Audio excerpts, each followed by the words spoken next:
Good evening, everyone.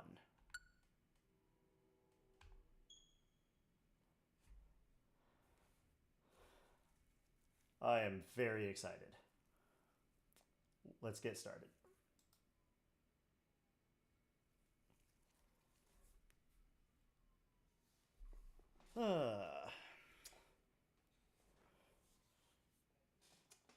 Uh, Dakota, Nick, how about we compromise and say you guys arrived at exactly the same time?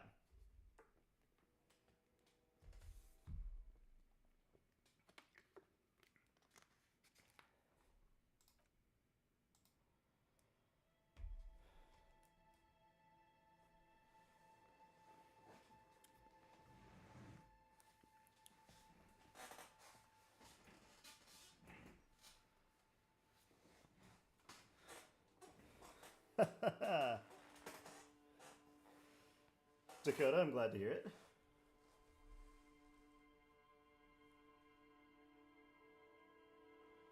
Good evening, Hero's Tale. Dakota, Nick has demanded trial by combat.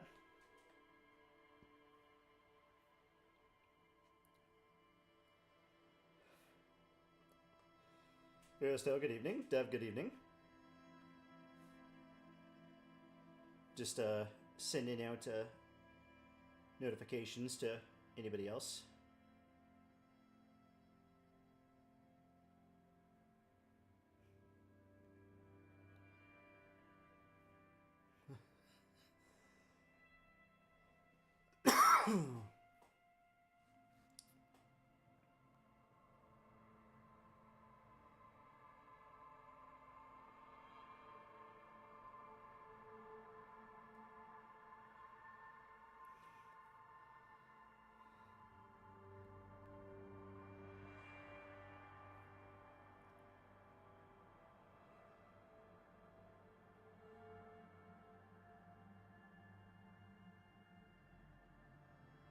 I'm loving the main min music.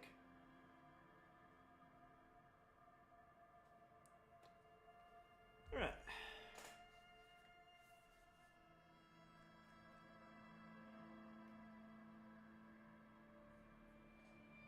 Okay.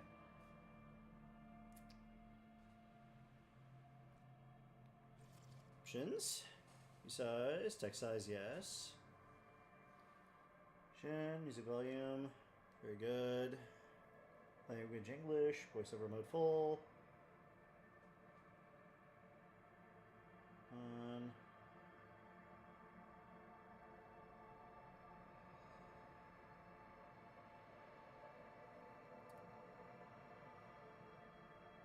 Okay. Streamer mode replaces certain copyrighted pieces of music with alternative tracks safe for streaming. Yeah, let's turn that on.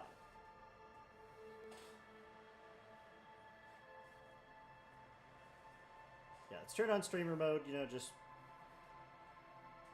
don't want to get the channel in trouble for any silly reason, but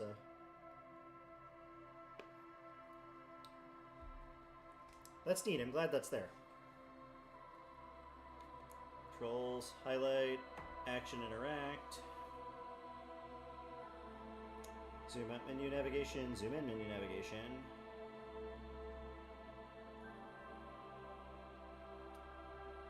New, heal health, heal morale. Okay. Alright. Select archetype. Thinker, extremely intelligent, very bad with people. Knows interesting facts, comes up with original ideas. 5 intelligence, 1 psi, 2 FYS, 4. Okay. Sensitive, very psychological, a magnetic personality, but unstable. Might begin to lose his mind. Physical, extremely physical, interacts with the world through his body, gets things done, but dumb as a rock. Or create our own.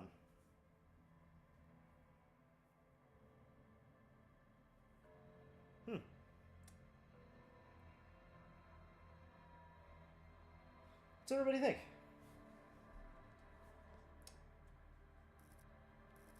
I can probably create our own, but any of these sound like fun? Hey, Top, welcome in. Yeah, me either. I have no idea.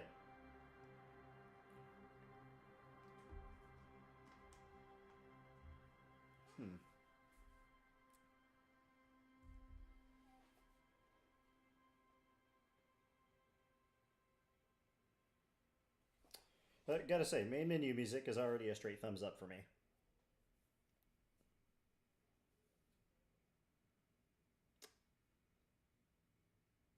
Like the rest of the game, this game, go with the vibes. All right. I'm torn between make my own and thinker. No, let's see what the options are for creator run. So.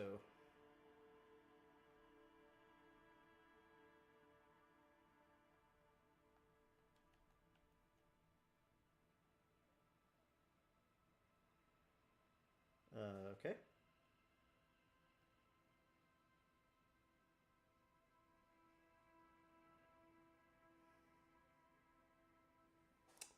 Yeah, how do we... Yeah, let's just do a solid balance build. Let's kind of...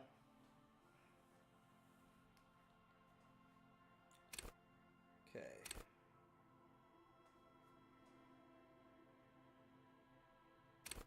I'm not the strongest guy, so...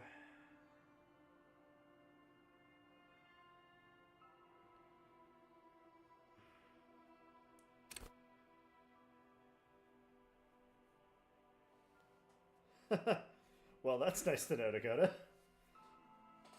Yeah, you know what? Yeah, let's go with good intellect, average psyche, and average motorics, and weak physique. Let's do that.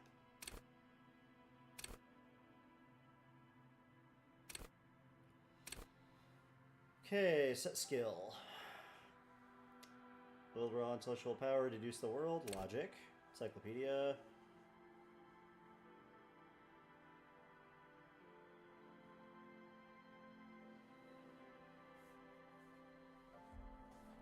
No time. No. Encyclopedia.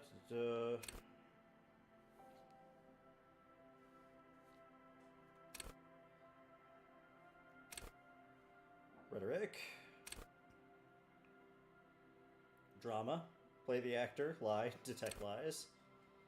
Civilization.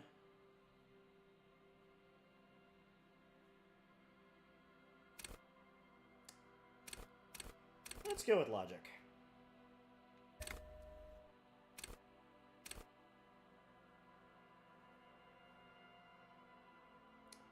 And,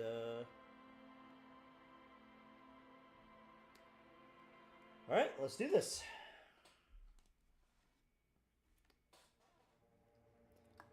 The Furies at home are in the mirror, is their address. Even in the clearest water, if deep enough, can drown. There is nothing. Only warm primordial blackness. Your conscious ferments in it. No larger than a single grain of malt. You don't have to do anything anymore. Ever. Never, ever. Never, ever, ever. Simply keep on not existing. An inordinate amount of time passes.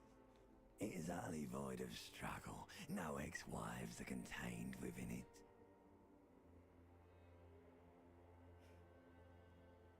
This is great. Yes, it is. What was that about the X something? An awareness creeps up on you. A mass lies hidden in your dead angle, soaking in some lurid acidic sauce. It's bloated and shameful. A ball of meat surrounding you. This is a terrible line of questioning, and it will only lead to more awareness of the meat thing. No, I want to know about the X something. Ex-love. Ex-tenderness. It is foolish of you to resurface to the loss. Not after all the damage you've suffered to get here. Some of it irreversible. Stay. Sail with me through the abyss of pelagic zone. Oh, hi, Matt. Welcome, welcome. No, I want to get off now. I like pain and burning light and wanting things from people who don't want to give them to me. Do you really?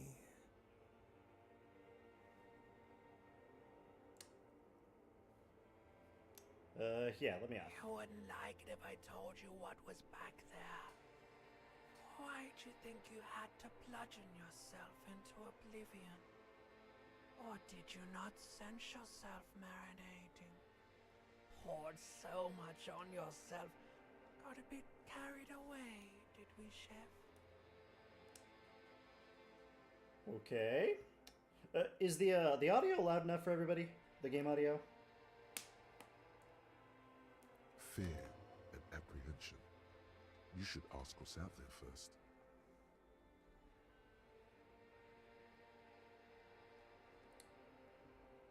I did this to myself? Yes, your one disco mother. There's this giant ball there. And evil apes. And the evil apes are juking it out on the ball. You're one of them.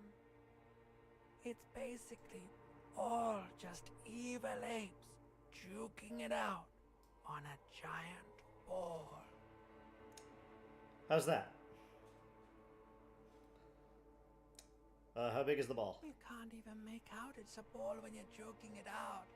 It's that large.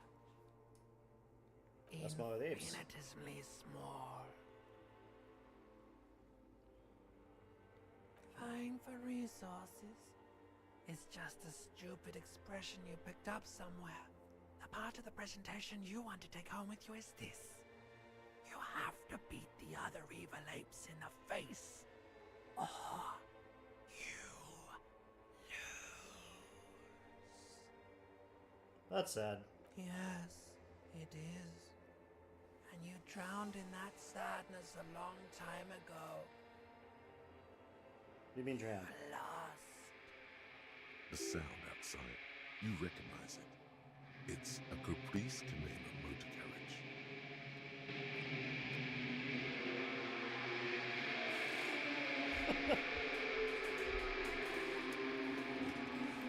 Well, okay then.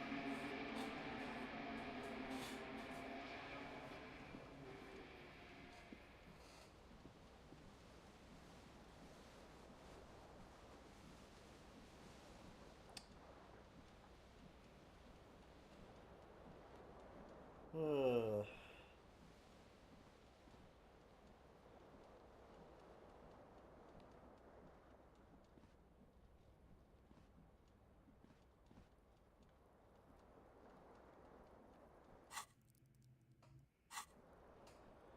Okay, gotta figure controls out.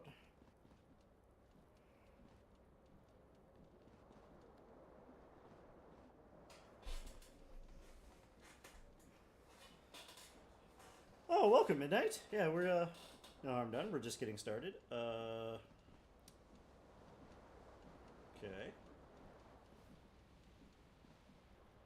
Oh, damn, I left the water running.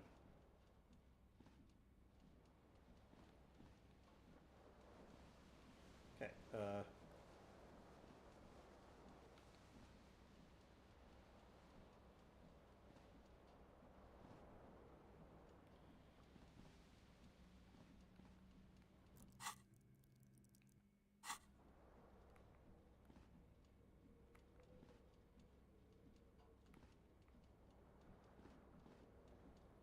Okay, based on the way these things are, I have the lights over these things, I feel like I should interact with them, but...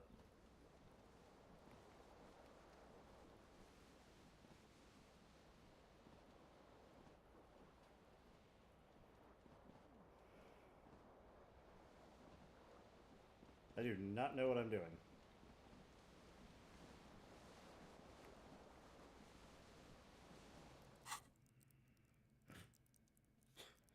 supposed to be my character's supposed to be intelligent, and I not understanding. Okay, this is highlighting, but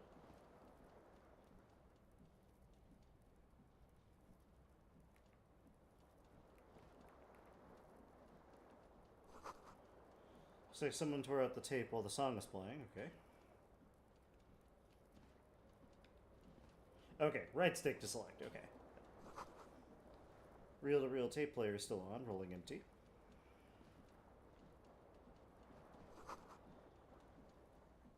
Okay. Got drunk. That's nice.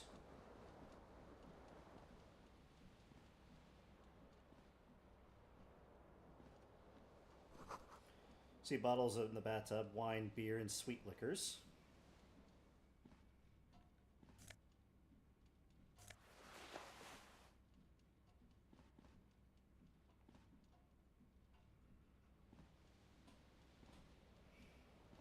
Okay.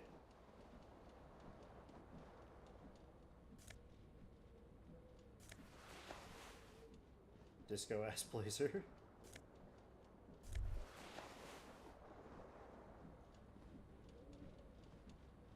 You hear a jingle. Keys are clinking in the pocket of your flare-cut pants. It says, whirling in rags, on the aluminium keyring. There is a single key on the ring. The number 1 is etched on it. It should open the door. Okay. Alright, nice to see that I had this weird stretch of reality in a...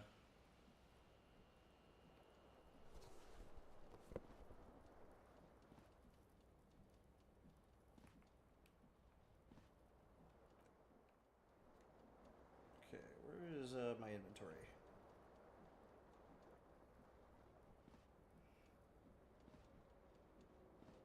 Okay.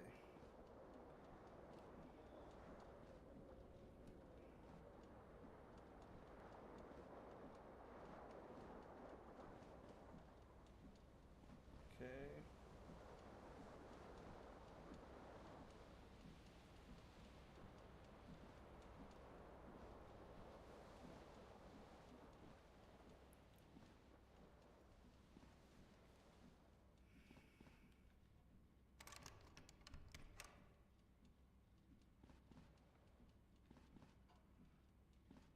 A mirror hangs above a bent and broken sink. In a fierce discharge of masculine energy, someone has ripped half the faucet off. Hot water sprays from the base, and steam covers the mirror. You cannot see yourself, just the outline of a man. Suddenly, you realize you have no memory of the face that awaits you there, underneath the soft vapor. As you slowly reach your hand towards the surface of the mirror. Abort. You clearly have not thought this through. You won't like what you see there, and you will never unbecome it. Behold. That is a nightmare. You have no idea who this thing is, do you? This is the face of a late-stage alcoholic. Too late.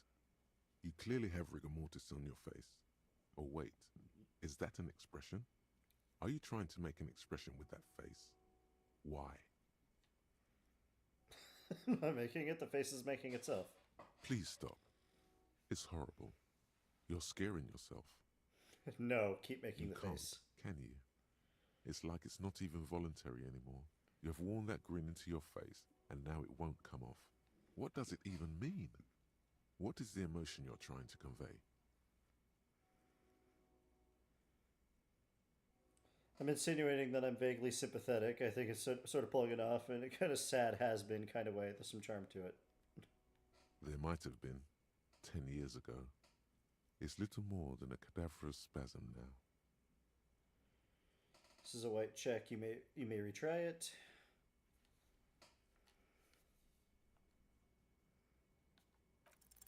It belongs in the new, the third decade of the current century.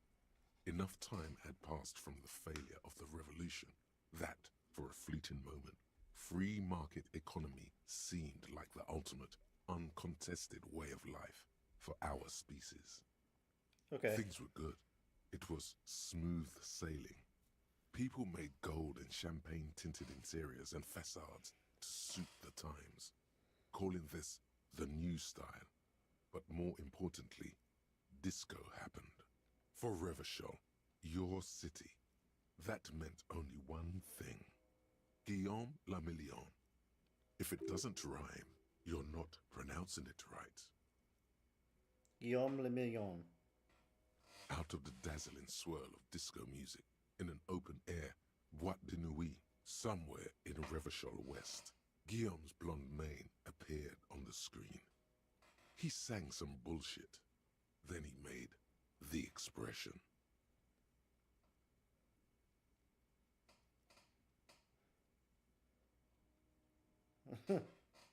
You have some understanding of the near history of disco. The rest is darkness.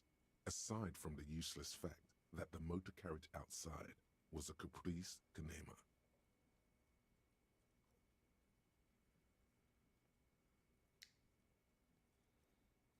Some 20-odd years.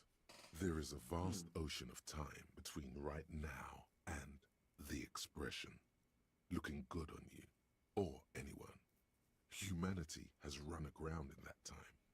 It's a different world now. The expression is a relic. Guess that's it then. It doesn't have to be. You can swoon over Guillaume and his champagne-corked smile whenever you want to.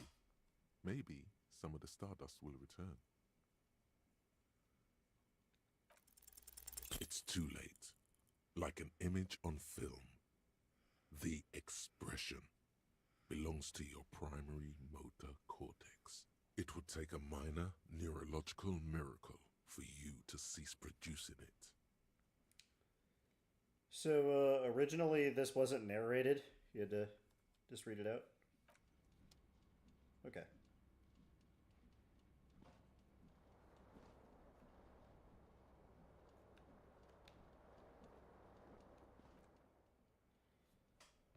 Okay. Dialogue menu navigation.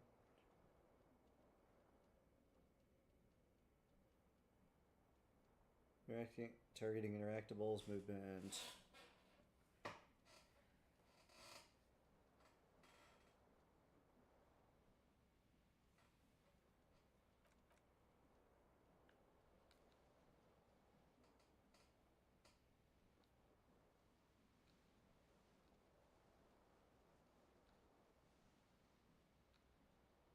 Okay.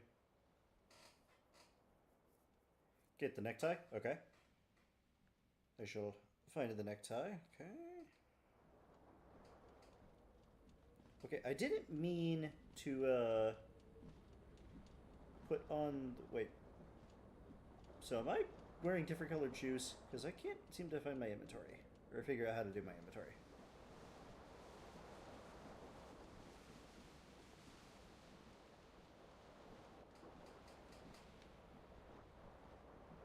This fan has two chain pull switches. One ends in a tiny fan, the other in a light bulb. A truly horrific necktie has somehow attached itself to one of the blades.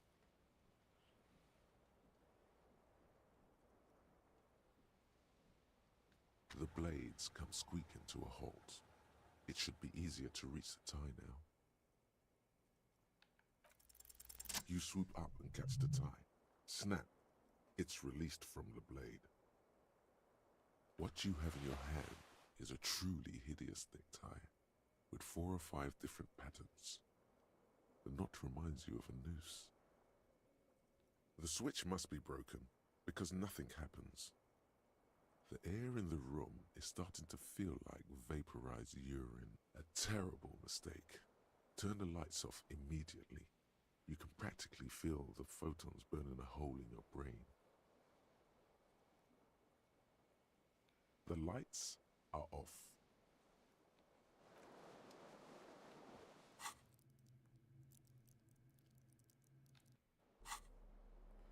Okay.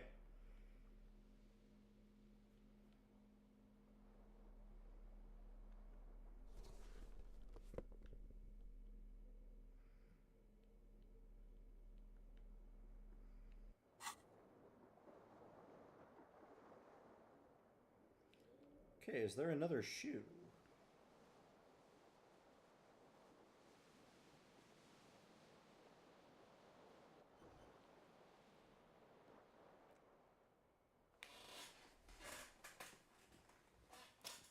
Oh, here in the chat, my partner Amtiro is posting a link. Our new episode, our new podcast is coming back with our new episode coming out Wednesday at 4. If you guys want to subscribe to that channel and check it out when it goes live.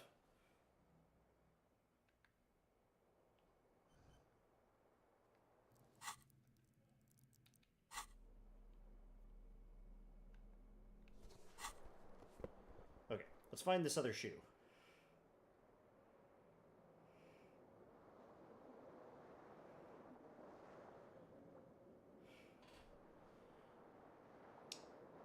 Okay, can anybody see the shoe?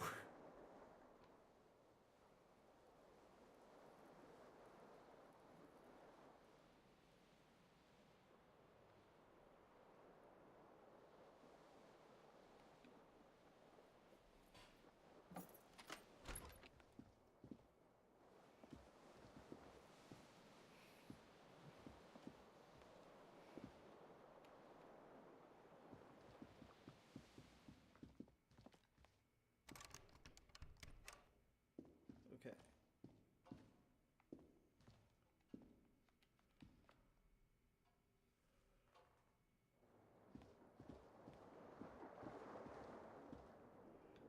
Window? The window stands broken in its frame. Cold wind blows in. The morning light hurts your eyes. It's hazy, but you see the ocean and some war-torn buildings.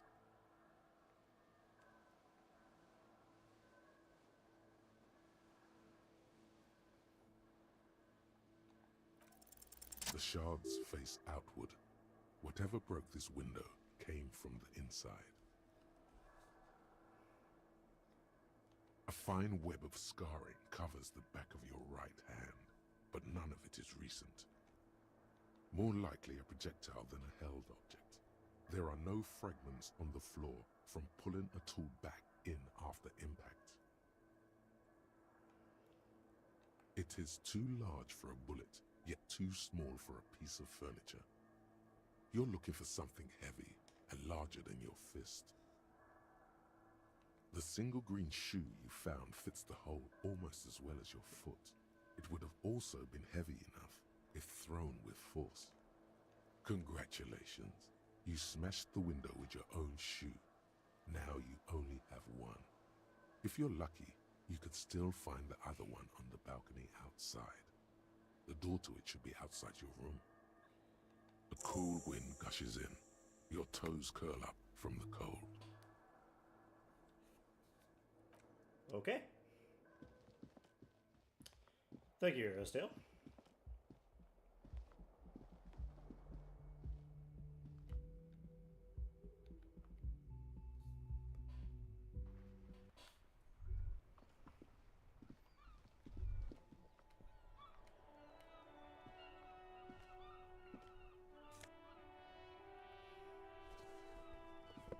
Alright, I got my shoe.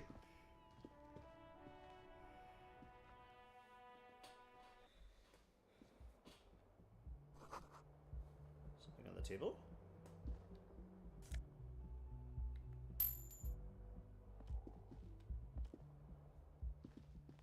Hello, officer.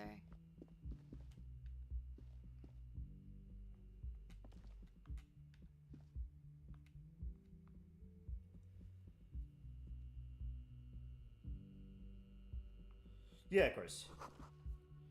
Calendar says March, here's 51. The young woman raises a cigarette to her lips. Disco dancer. Her eyes are brown and her face is speckled with birthmarks. She can't be more than 28.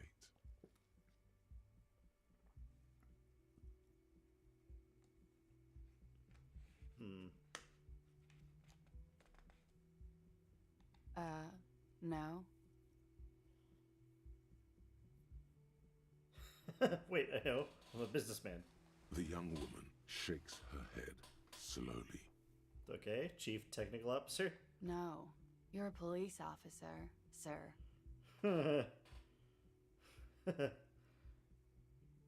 Are you sure? I am, yes. Unless you've been feeding us a set of very well-rehearsed lies all this time. You've been here for 3 days. On official police business, no less. Couldn't say. In truth, so far, mostly drinking. You have no doubt about the drinking. But do you strike yourself as a tight-lipped drunk? She must have heard something.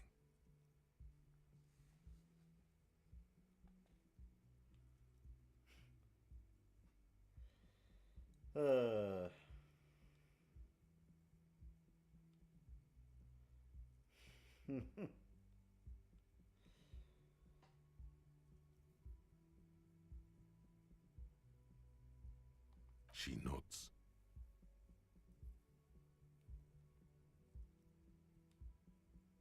There's a mercenary out back. He's been hanged. The body has been there for a week now. The locals probably got tired of it and called the cops.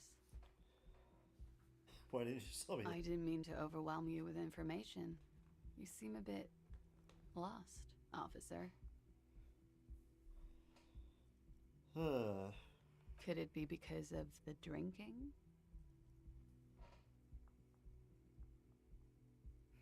Don't be so harsh on yourself. They let almost anyone be a police officer. Try the expression. Fuck it, Rolo. The words have already left your mouth. I wanna have fun with you.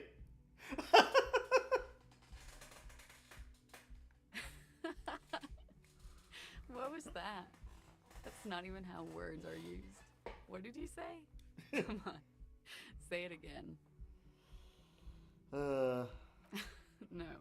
You see, that's not what you said. You said... Come on, man. Freddy, please. One more time.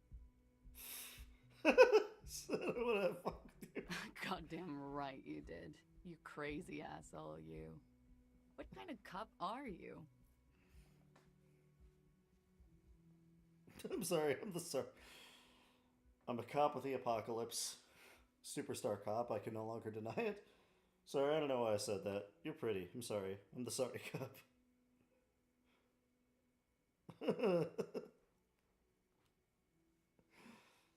Okay, that's pretty good.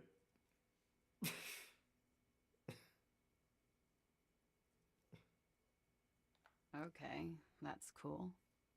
Or if I can just maybe ask you to elaborate on that superstardom a tiny bit. Means I'm a bloated old drunk with sideburns and disco pants. I don't have a joke up on my sleeve. It's on me.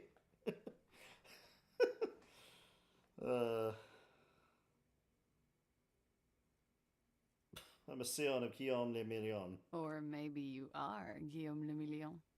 He'd be about your age now. Think about it. One thing, it's gonna suck for you later when you have to interrogate me.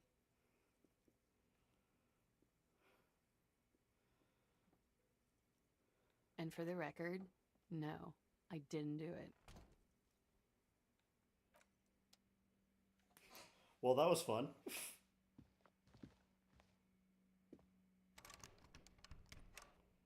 Locked.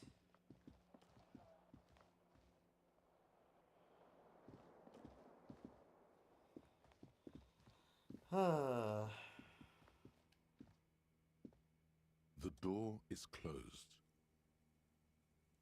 There is no answer. You hear the shower being turned on, somewhere inside. A tremendous loneliness comes over you. Everybody in the world is doing something without you.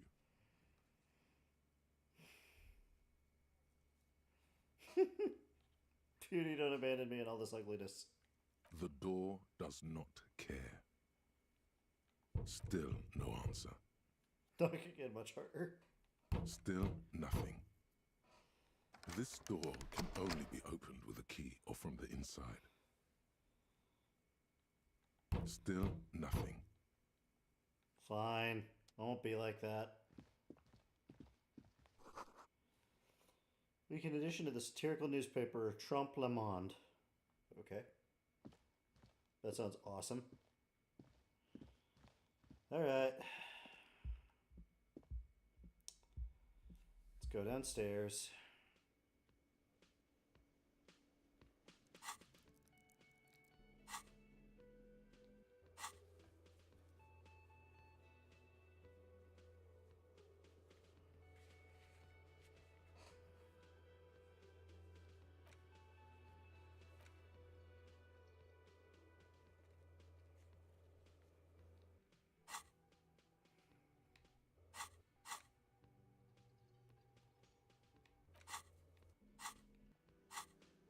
But I found my other shoe.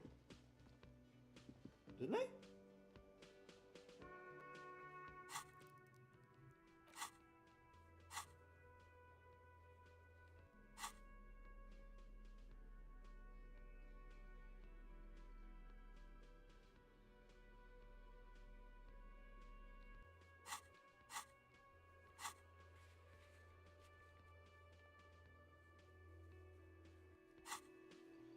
Okay, you know what? That one.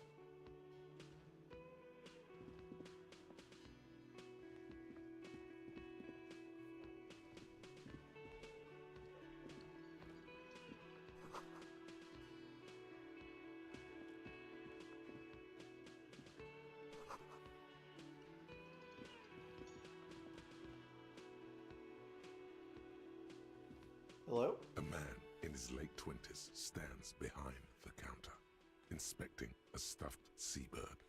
As you approach, he gives you a sideways glance, then looks down again. That was disdain in his eyes. Even now he's purposely ignoring you. Something tells me you don't like me. Oh no, you're a hero.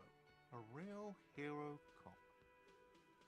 Could the massive property damage upstairs have anything to do with this?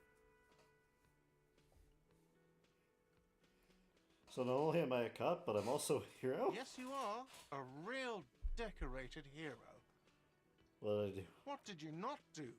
First you took the body down, then you solved the murder, then you didn't trash my hostel room. Maybe you even negotiated the strike. Guessing I didn't do any of those things. You're right, you didn't, and it's only taken you 3 days not to.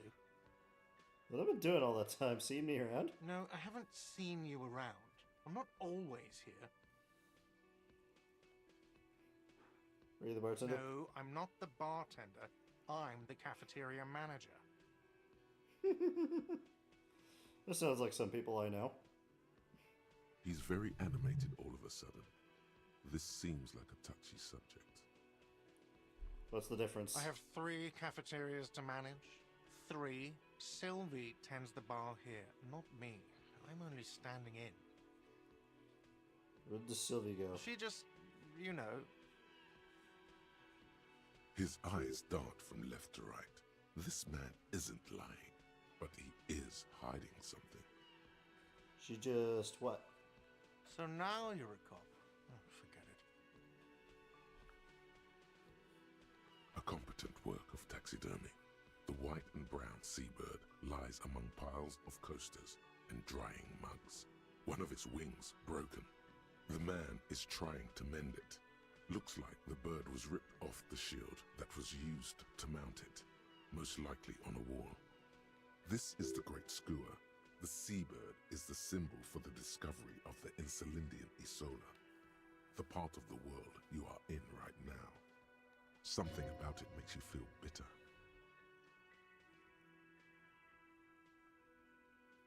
That's the Great Skua, right? Look, your buddy is over there. Why don't you go and talk to him, okay?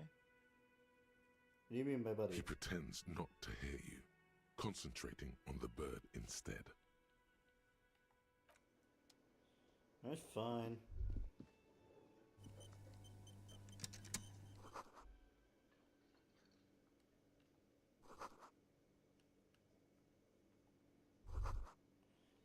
Menu's been wiped clean, only the word Monday is on it. Interesting. Hello, sweetie. You shouldn't keep your colleague waiting.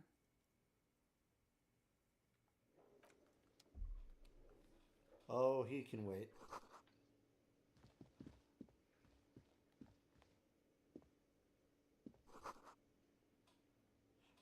How dare they unplug the royal pinball machine? This is the real crime, and I'm going to solve it.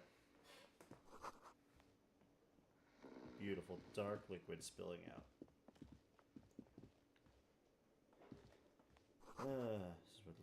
Alright. What do you want? A bespectacled man in an orange bomber jacket is tapping his foot on the floor. Looks like he's waiting for someone. As you approach, he narrows his eyes and extends his hand in greeting. If an assault were launched on this building right now, if the windows came crashing down and the whole world descended upon you, this man would hurl himself in death's way to save you. You are sure of this, but why? Hello, I'm Kim Kitsuragi, Lieutenant, Precinct 57. You must be from the 41st. You realize he is waiting for your name. This is your chance to come up with a really good name for yourself. Get creative. Conceptualize. Let's go. Concentration makes you squint your eyes. Your name should be deep gold and orange, like a forest fire looming on the horizon, but mixed with the stench of liquor rising from your breath. You're 2 steps closer to it, but there are still many to go. It is not yet time. Okay then. It looks like we had a little scheduling error on Sunday. Saturday too, actually. Have you had time to talk to the manager here? What he means is, he has been trying to meet up with you for 2 days, but you have been otherwise occupied.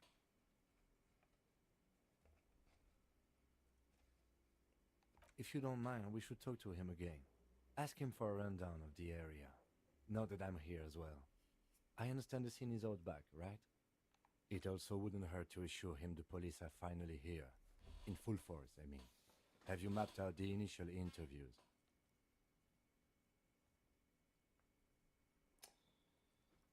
It's the police. Right. And the interviews?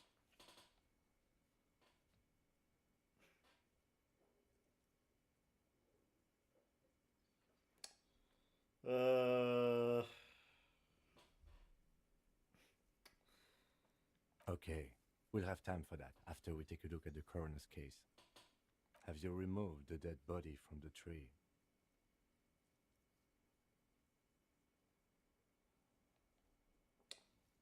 No. So, the body. This is the first time you detect a weariness in the lieutenant's voice. It is obvious he... Where it has been hanging for 7 days straight. We should go there as soon as we are done talking to the owner. Let's After get going you, then. officer. If you're about to embark on an investigation, shouldn't you have a badge? You mean you don't have a badge?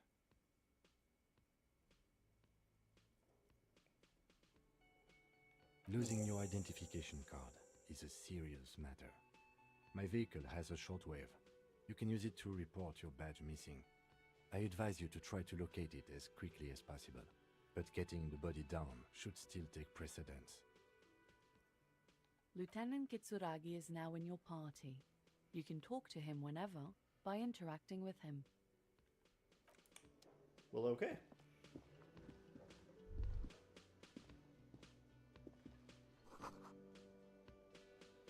So 1300. Okay. You should totally sing karaoke here, the first chance you get. Your emotions need to be expressed. People need to know your vast, oceanic soul.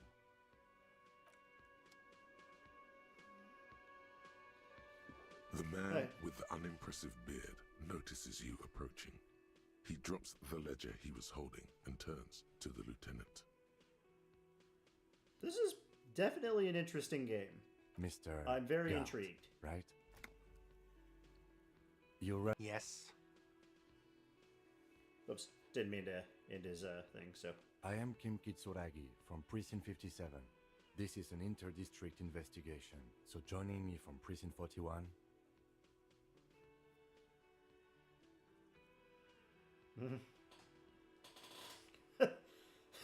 The Harbinger of Ruin, what is golden orange like a forest fire but smells like liquor.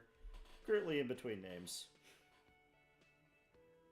Fantastic.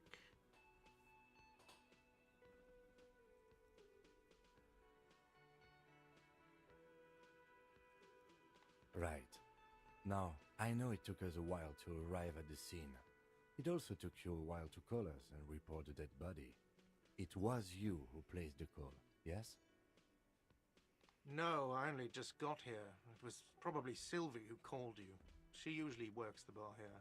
I'm only temporarily taking over her duties. Do you have her number? As a matter of fact, I do. You said you just got here. From where? Are you a local? What, of Martinez? No, I live in Jamrock. I only sometimes come here to keep an eye on the place. This is just one of the many cafeterias I manage. Yeah, I like only occasionally do my job. But you still know your way around, yes? In case we need directions. Yes, I know where some things are, but as I said, I don't live here. I just used to work here. And I'm not going to start working here again, if that's what you think. I didn't imply that. Detective. He probably means this is where you step in and ask your questions. Questions, I got this. His face expresses profound doubt in your having this. Where is the body? Behind this building, there's a courtyard. They hoisted him up on a tree there. How do we get there then? That's easy. See that door there? First you exit through that. Then to your right, you should see a big hole in the fence. A really big one. You can get to the courtyard through there. No need for the keys. The hole is big enough for the Franco-Nigerian cavalry to fit through. Where did Sylvie go away? Haven't you asked me that already? What is it with you and this woman? She has nothing to do with this. No, before I asked you where. Now I'm asking you why. Okay, you got me. She went away because of the dead body out back.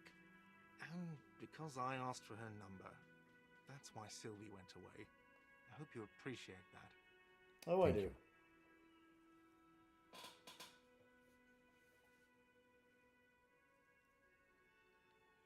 I asked an employee out. She didn't want to Did it come, go well? but felt obliged to. It was a bad idea. Now, what is so goddamn fascinating about that for you? It's got nothing to do with the lynching.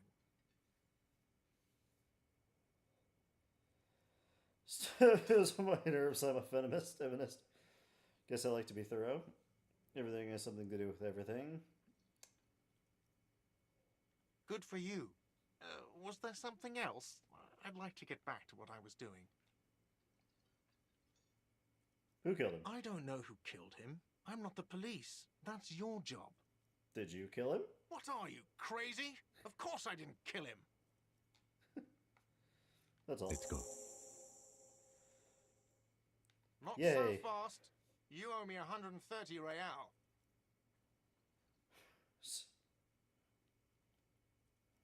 What's real?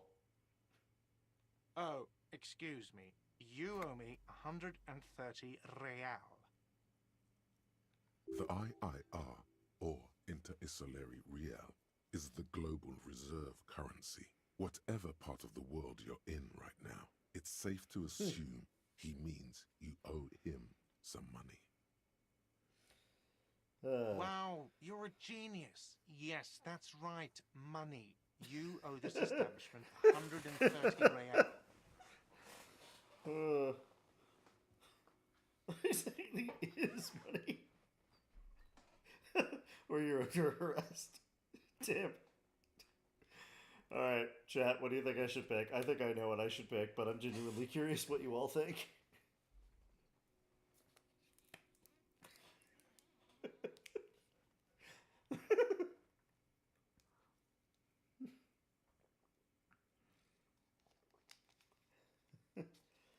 Oh dear. Chat, you deliberate. I'm gonna get a snack. Alright. We're gonna have a great time with this game, I can already tell. Alright, be right back.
You're under You arrest. can't arrest me. I haven't done anything.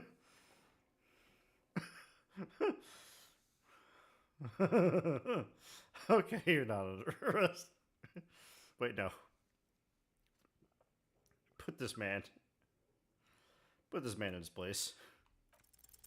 Did someone order a vague, farcical reading of the law? More than one pops into your head. Wonder what Sylvia has to say about that. Are you trying to frighten me now? What is this?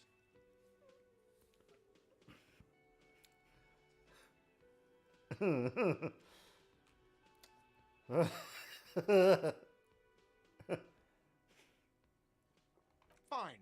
Fuck this. I'll do it myself. I'll call your station. What was it, 41? I'll ask them to pay for the room.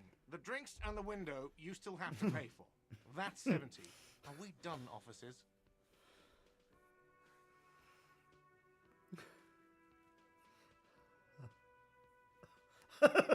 I have no memory of drinking them. I'm not paying for the drinks. I won't pay for the window. Cool. Goodbye, and thank you for your cooperation. Don't thank me. You still owe me 70. If you don't have it by tonight, I'm not letting you back up there. That's enough now, sir. Good day. Alright. By the way, where is home? The address is coming up blank, and this place sure isn't it. But you've been at this hostel cafeteria for only 3 nights. Where were you before? You had to be somewhere. Near south, maybe? You don't really know, do you? I doubt. Does this mean I'm homeless? South, maybe. Doesn't sound like somewhere you can stay if you run out of money.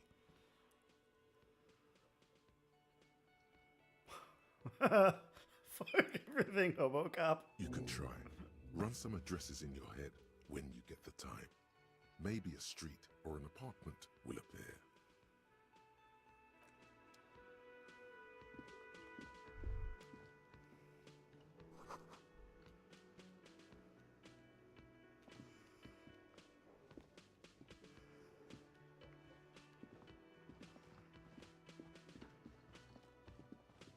HoboCop.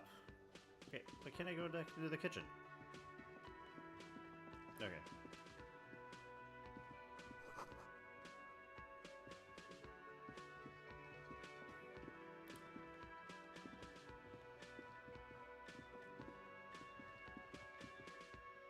Alright.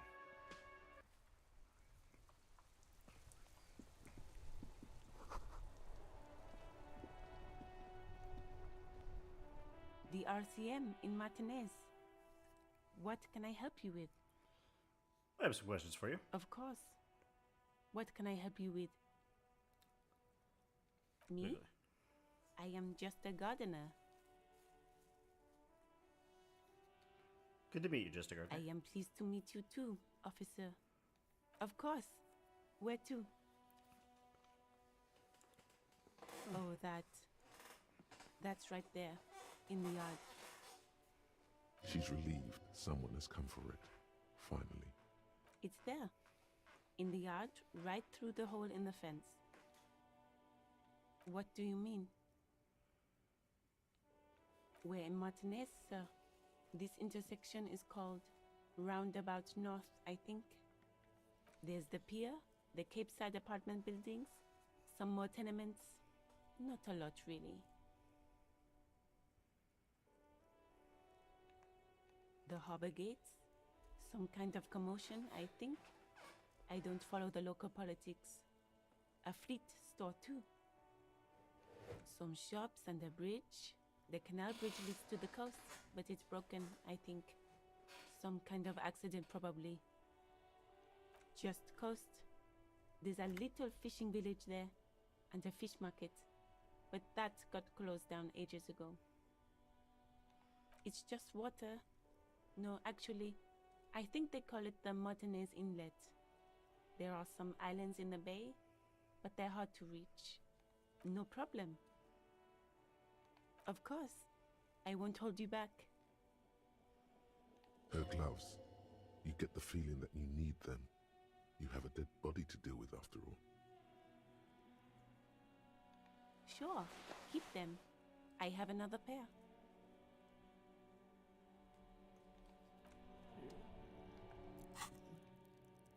Yes, okay, so wait.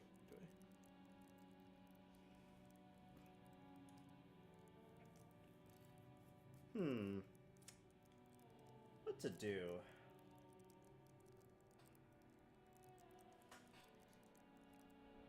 Ah.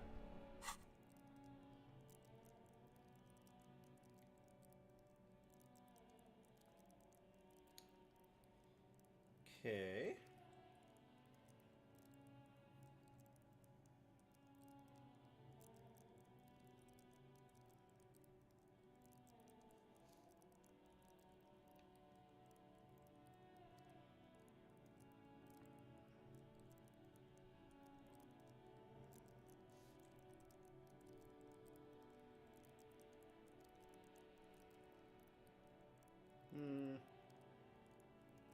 Not quite to a level, not quite a level up yet. I think I just gained a new thought.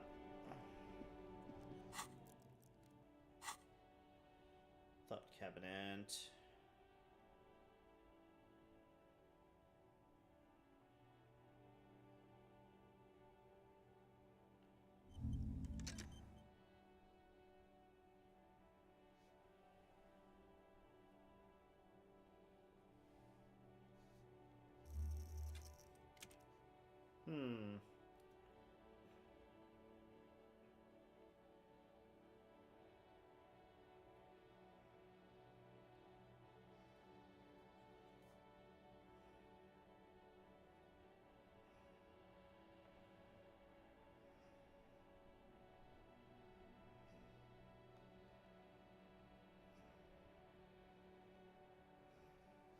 Feminist agenda hobo cup.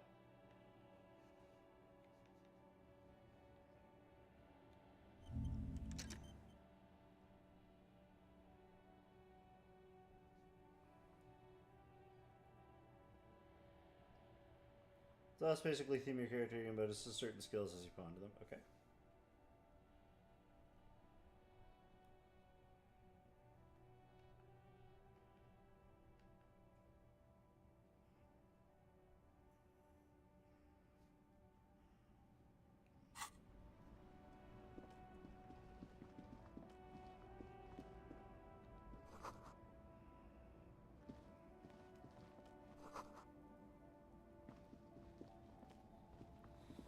Alright. Most stable body Ben.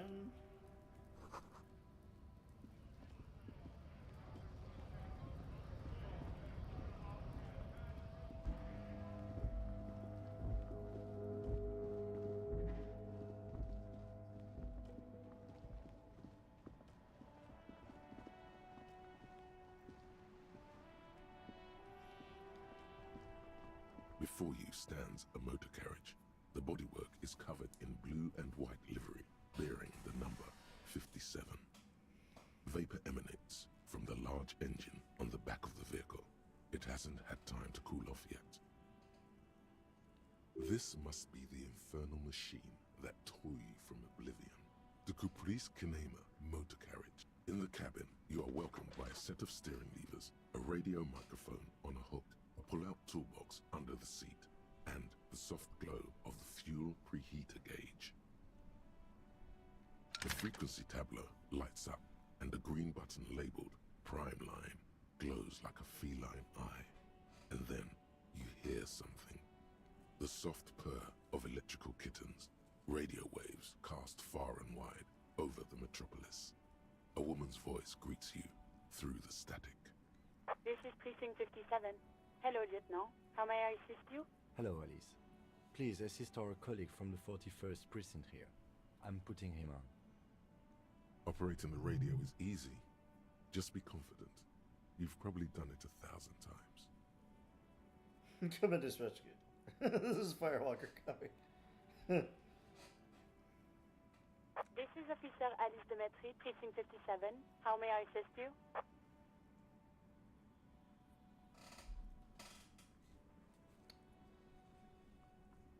Sothe, she may have reported. Of course. What is the number, officer?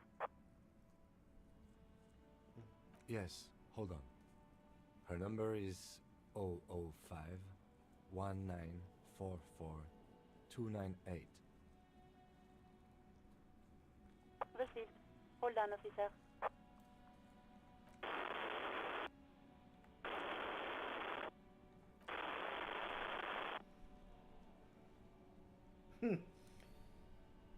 Lieutenant Kitsuragi slowly begins to tap a little rhythm with his right foot. Quite a lot of time has passed.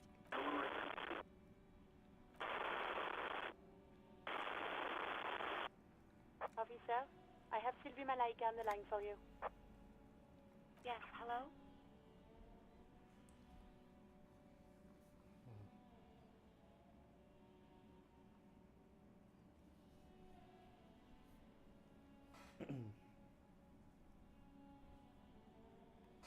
Da-da-da. Oh, right. Hello, officer. What can I do for you?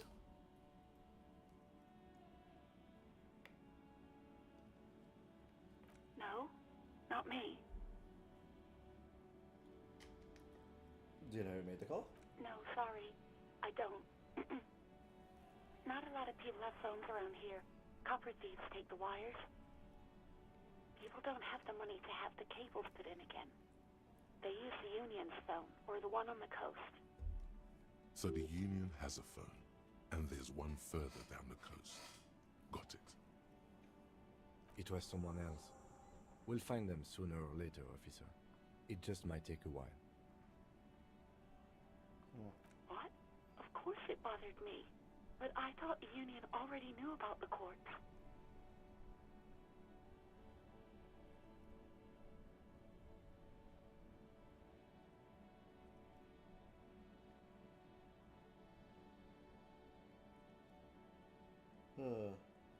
No one calls the police.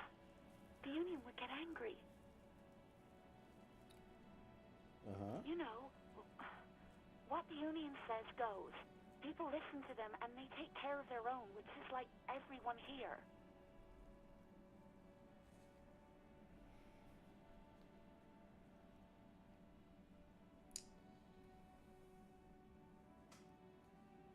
Lower your microphone, speak the truth, da-da-da. Legally, no. In reality, yes.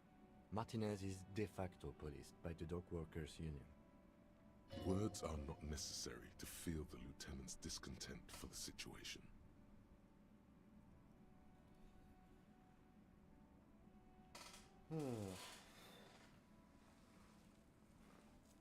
Done? I didn't want to get in trouble with the others. Push her further. Show her the error of her ways.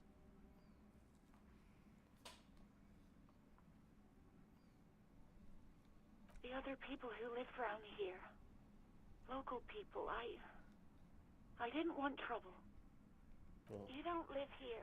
You don't understand. Squealing is frowned upon here. Everything is dealt with, well, by the Union, internally. Please, I just didn't want any trouble.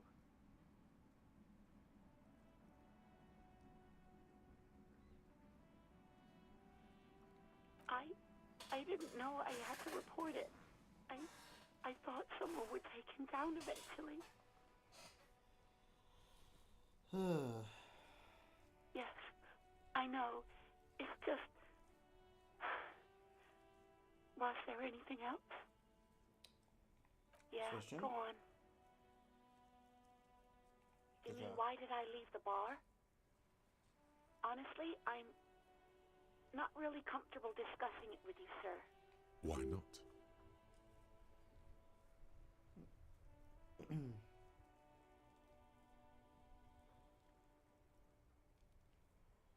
Cha-cha-cha.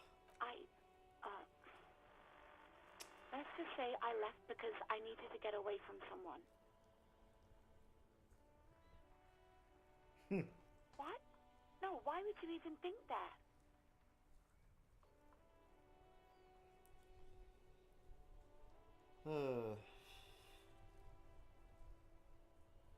You do agree? There's no reaction. Please, don't bring Gar into this. It's none of your business. I already said I don't want to talk about this. You're messing everything up again. Alright. I do hope so. Please, don't call me again. Bye. Yes, you have obviously done something to upset her at the Whirling in Rags, when she was still working there. I'm not mad. It's just... You were so drunk and so emotional all the time, and then the skewer thing happened. It just made me want to quit.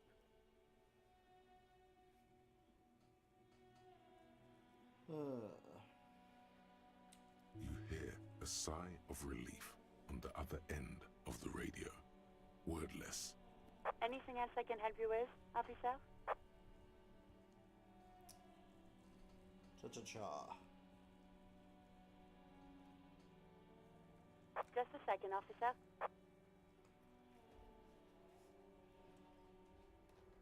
Ten 2, 10 5. This is 41st. Come in. Over.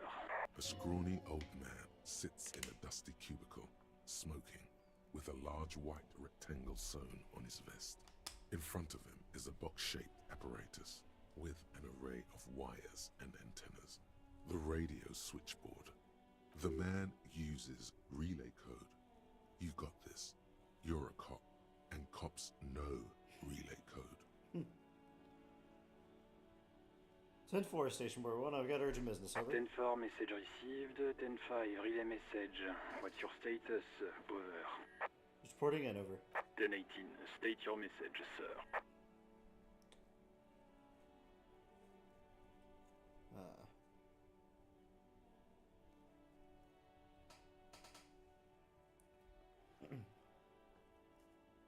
Might set on, but there's personal details I'd like to discuss. 10-4, your badge should have most of your personal details. Look over that. Over. 10-9, over.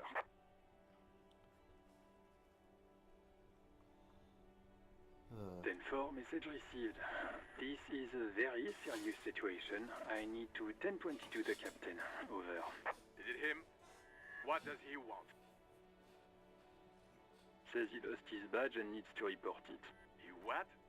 He lost his badge? Who lost his badge? Dick fucking Mullen.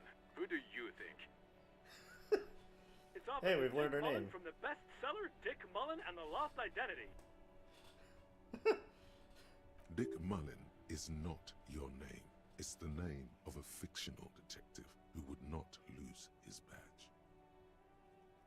Defend yourself. Immediately. They're laughing at you.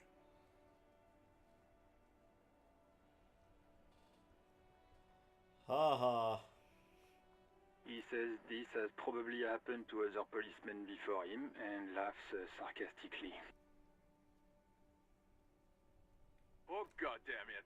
Is Is he fucking kidding? The whole station's gonna be dicked for this. Satellite Officer Vikmar is wondering if you might be joking and adds that this tarnishes the reputation of the entire station. Over. Mullen dicked us. He's asking you to stop, says this is serious. Of course it's serious. He lost his fucking badge. Satellite Officer Vikmar concurs, losing your badge is serious. Over. 10-4, I hear you, officer. I'm just going to make a note here that you are in pursuit of your misplaced badge. Over. Okay. Fuck me. Mac, come here. You've got to hear this. Dick Mullen lost his badge. What's going on? Super Cop here lost his badge. He lost his what now? His badge. He lost his goddamn fucking badge.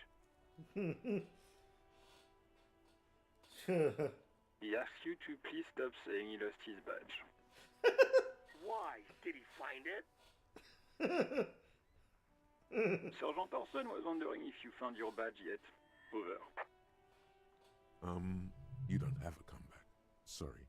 It's hard to think like this. He's not replying. Looks like he's still looking for it. 10-9, come again. I didn't get that. Over. New heights even for Captain Sober. Ask him. Ask him if he's lost his gun, too. Sergeant Orson wants to know if you lost your gun too. Over. Check your pockets. Check your... Holy fuck. You don't know where it is, do you?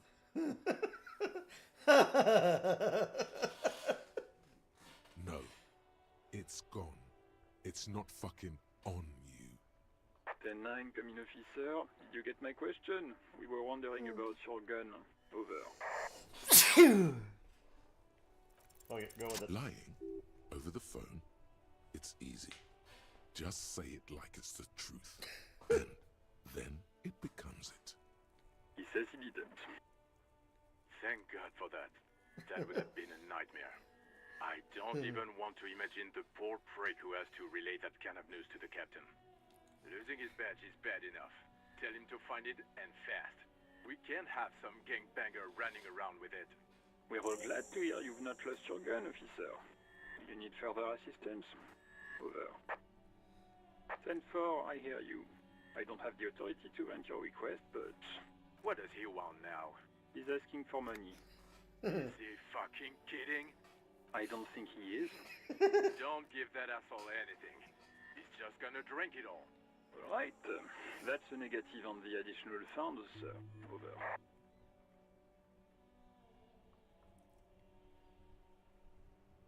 He says it's important to the case.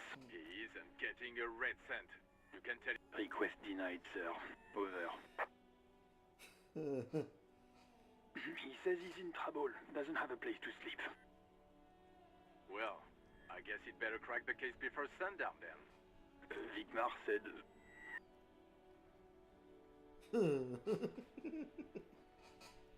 Anything else, sir? Over. So actually, that's my go too. 10-4, I know I already wrote it in a report, but it will stay on my desk for a few days. Over.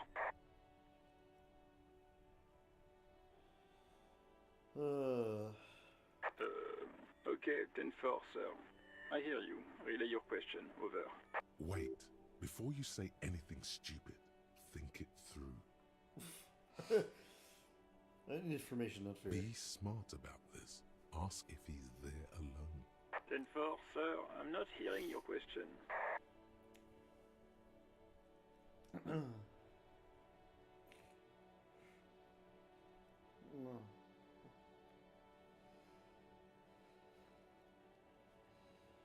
No. Yeah, are you alone? That's a negative, sir. I got 10-12 visitors present here. Over.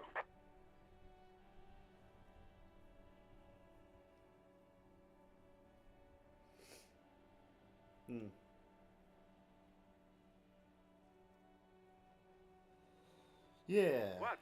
What is it? He's still on the line? He wants to verify the information on his badge. But of course, it says Dick Mullen, High General of the Revacholian Cavalry Force. Tell him to stop wasting time. What do you need, sir? Over. 10-9, repeat message. I didn't get that, sir. Over.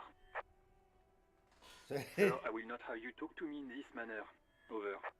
This is my name, Jules. What? What is it? What can he possibly still want from us? He seems intoxicated and keeps asking me to call him by his name. Mullen's drunk and emotionally aggressive. That's new. Wrap it up. Don't indulge in his drunken antics.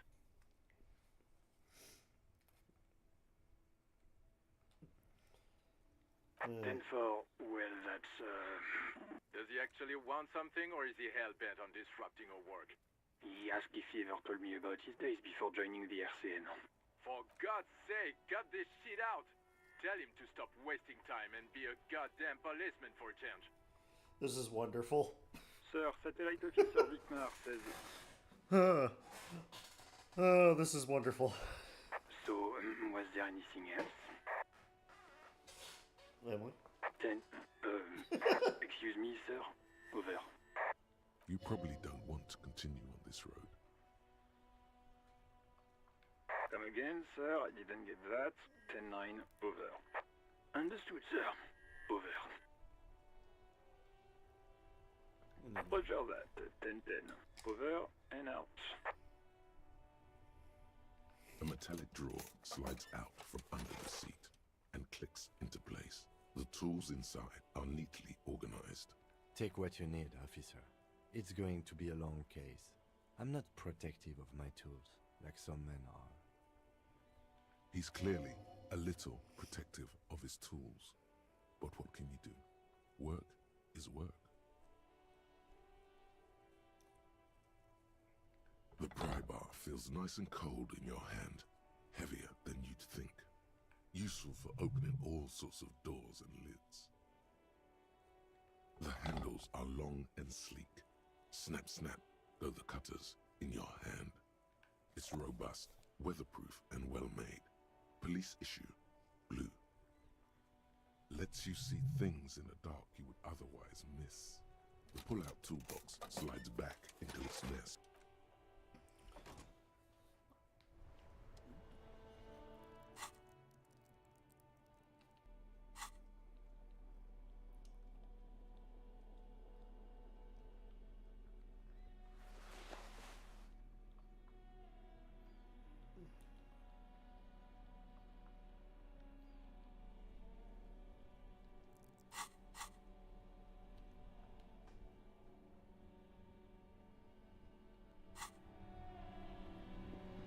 Alright. Let's find that body.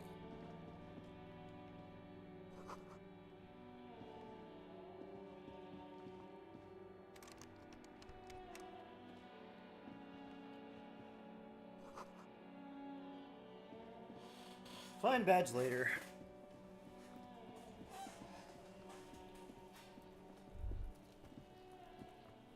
Kuno's got this.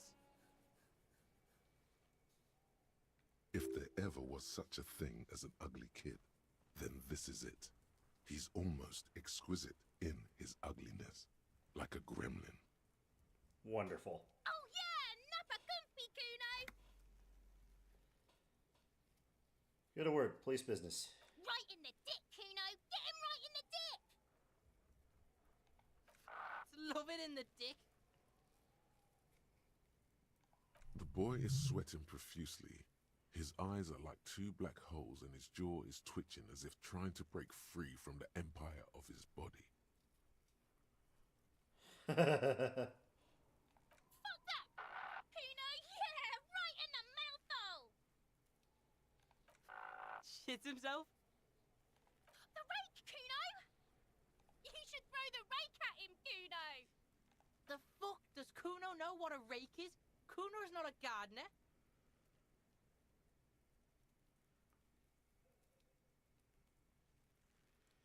Alright, entertain the Kuno. Show me what you got. What you got there? What you got, huh? Show me what you got. Irregular speech patterns, overconfidence. Could this kid be on drugs? This warrants further investigation into this. Kuno. Shitload pig. What's your question? Don't tell the pig shit, Kuno. If I were to want to waste my time, which I do not, I would ask them who he is, how he got there, and the usual. The usual being, have you seen anything out of the ordinary? Or have you seen anything suspicious? Kuno's fuck imp. Kuno uses the fuck imp for target practice. He's trying to hide the fact that he doesn't know. Kuno knows what you meant. Kuno's not a snitch. That's all. Trying to make Kuno sing into the popo phone. Probably climbed. Kuno was busy down the road when that shit went down. You heard Kuno. Kuno wasn't even in Martinez. Kuno wasn't in Revachol. Kuno wasn't regional. I don't know. Some fucking Mesk or I don't know. Some other place. Night City. Kuno was in fucking Night City. There is no Night City anywhere. That sounds like the name of a city in some pulp science fiction novel. Why you gotta be riding Kuno's ass? You haven't been where Kuno's been. You haven't been in Kuno's head. You wanna know where Kuno was? You wanna know what Kuno's been fucking up to? Oh, don't tell him that, Kuno. It's lame. Oh, there's the other kid. It's not fucking lame. Kuno's building Kuno's City. Night City. Rage City. The City of Rage. That's it. And it's not lame. Lame. That's the name of Kuno City, bitch. Get the fuck off Kuno's back. This shit ain't about that. It's impossible to deduce what it is about, at least for the moment. If it's important, it'll come up later. Just a couple of pigs sniffing around in the dirt. That seems pretty fucking suspicious to Kuno. Yeah, you tell the faggoty, Kuno. Looks like you're a fagari now, whatever that means. The suspicious question doesn't really work in antagonistic situations. You're testing Kuno's patience here. Get lost,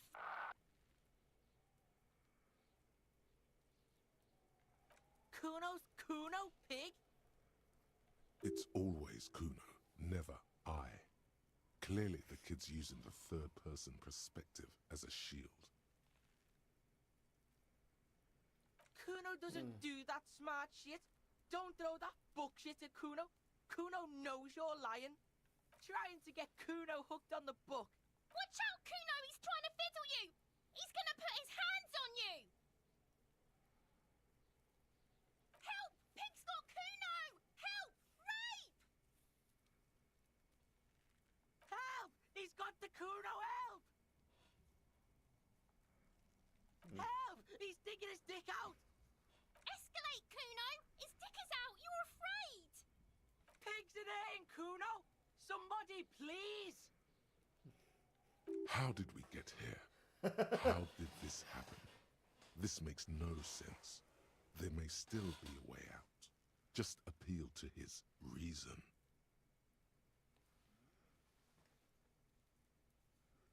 Help! Misters, help! He's flashing Kuno! He's showing his genitals! If you don't help Kuno now, it'll be too late! No one? Kuno's doing this because he likes it, pig. This is where Kuno establishes dominance over you. Change of plan. You can't let that happen. It will make things harder down the line. Help! The pig's gagging him! Kuno can't speak!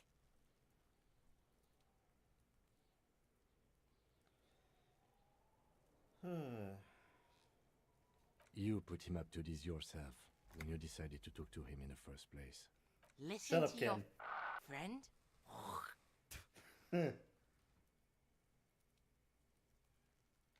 Kuno owns the fat ass. Help! The RCM is trying to fuck Kuno! Look, For emphasis, a ghost is saying this. A shit-eating psychopathic ghost with an ace up his sleeve. I know you wanted to hit me. You got that I'm gonna fuck that Kuno up look that Kuno's dad gets. The murder look. The rage look. Relax. He can't read your mind. He doesn't know you were thinking that. There's a dead body, remember? That's what you were doing here. You're a cop on a case.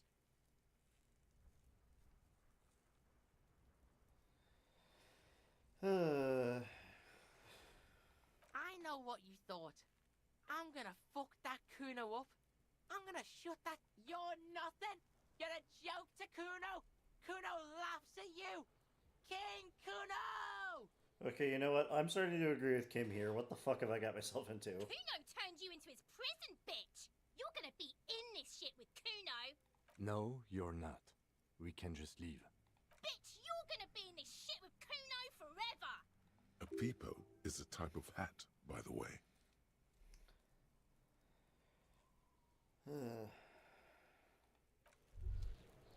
Alright.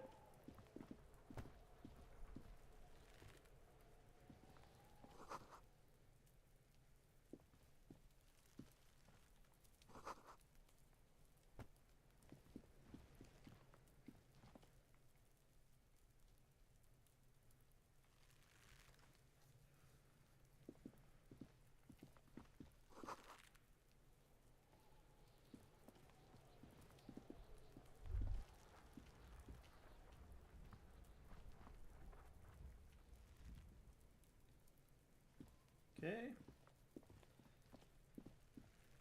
There are several footprints in the mud, left by work boots. Anywhere from 6 to 12 pairs have walked here.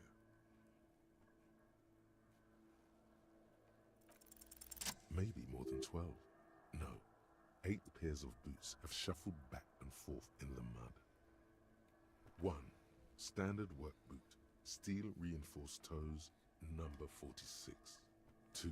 Standard work boot, steel reinforced toes, number 44. 3.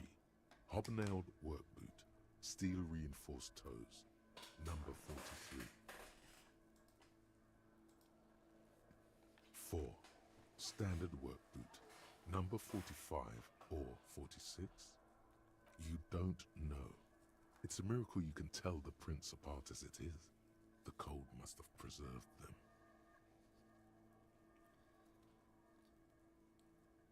The blue bubbles are toxic, though? Or blue bub expul... What? Our thoughts? Oh, okay. I don't know where we're at. Okay. I'm having a stroke reading what I'm assuming you're saying are bubbles. 5. Another standard work boot, steel reinforced toes, number 44. Yeah, I read like what? Yes, bubbles. Okay, yeah, got it. 6.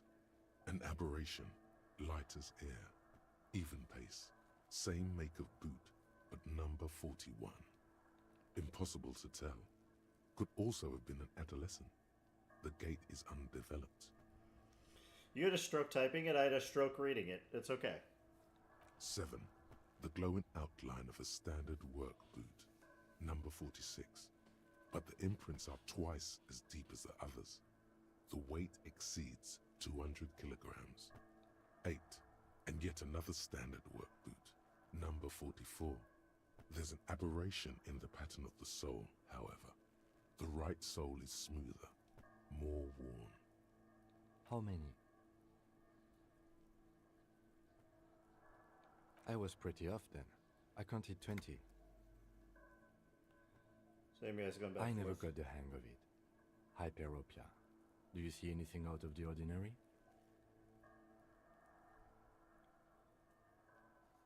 A woman or a kid? Understood. Sure. Anything else? 200? Could it be the combined weight of 2 people, one carrying the other who's tied up? Let's say a heavily built worker carrying a similarly built, soon-to-be-dead man. He might be right. 200 kilograms of living weight is unlikely. Could have been an extremely obese person, but yeah. Possibly, yes. But why?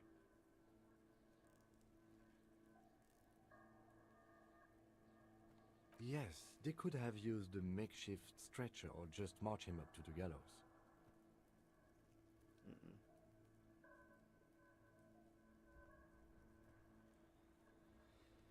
The victim was conscious. Even easier to carry on a stretcher, or between two men. Anyway, it's for future consideration. What else can you see? Interesting. Let's name it the Old Soul. What you got for me, Kim? Someone operating a workbench with a pedal? Like a joiner at the harbor. Or maybe a drummer?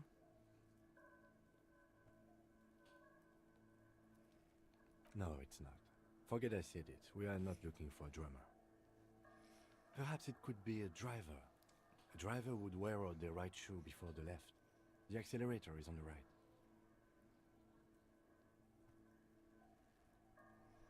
We should keep our eyes open around the traffic jam. See whether anyone strikes out as a potential suspect. Seems prudent, no? You're right. Let's keep a low profile. A week, maybe? 7 days would fit the time frame provided to us by the caller, who reported the hanging. It is not impossible. I pulled last week's forecast for coastal Havashol. 7 days below freezing. The day before, the day of his hanging, was the last warm day. Correct again. Sub-zero temperatures would preserve the tracks in a good state. The commotion here could have taken place a week ago. What do I think? A mob of people brought something heavy to the tree. One of them was carrying the victim. They shot fire, especially under the tree. Aim account in 2003. Then, after hoisting him up, they stood in a semicircle facing his direction. At first glance, this appears to be a lynching. Indeed. They all stood in a row here and looked at the tree. Yes, everything fits so well. Carried him over, hoisted him up, watched him hang. This is easy. The lieutenant's eyes narrow. He's thinking to himself. Either way. What else?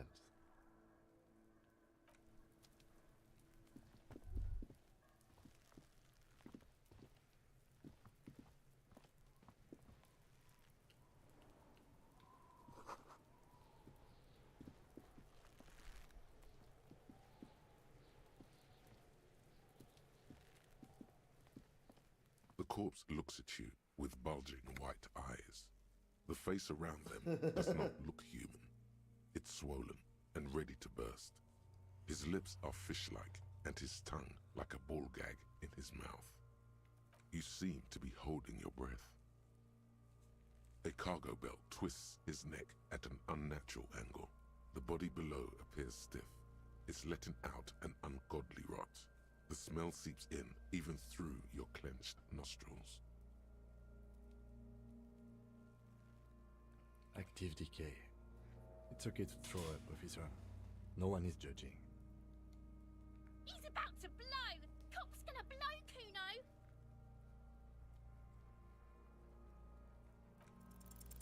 The smell is repulsive. It pushes in from your mouth, more instant and more familiar than anything you'd expected. More fever than odor. It fills your mind.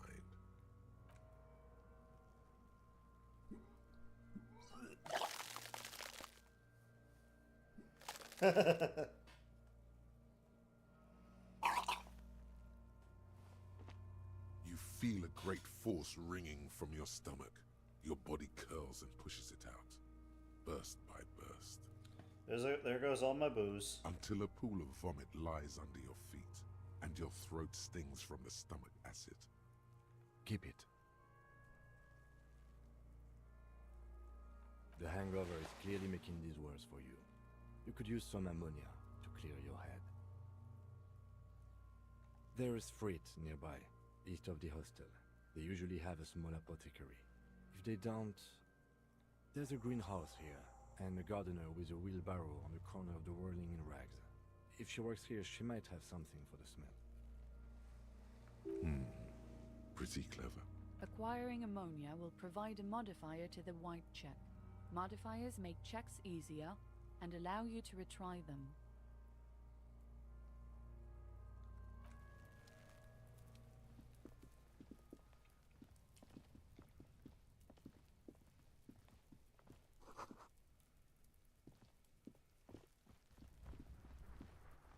Alright. Let's go look for that ammonia.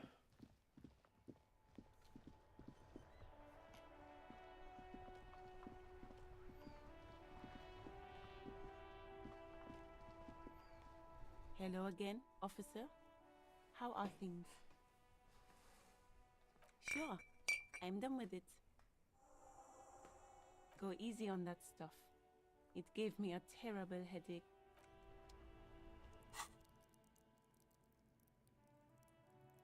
So close to a level up.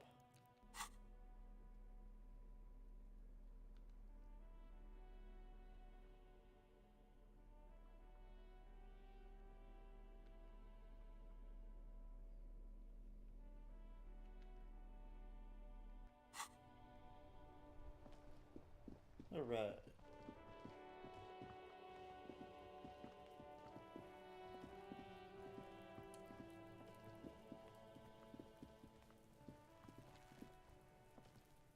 There he still is, looking right through you with his white eyes. The body below is entirely dedicated to that corpse smell. Emitting it is all it does now. The ammonia only makes it worse. The combination forces tears out of your ducts. You manage to keep it in once. The second time, not so much. When the vomiting is done, your cheeks are wet with tears.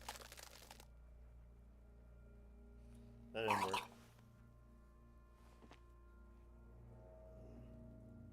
I don't think I want to. I don't think I want to be a cop anymore. Are you okay, officer? The weight is reassuring, like a krenel on solid fortification. You're facing tough odds here. It's aggravated further by alcohol withdrawal. Bullshit, I don't want to be a cop anymore.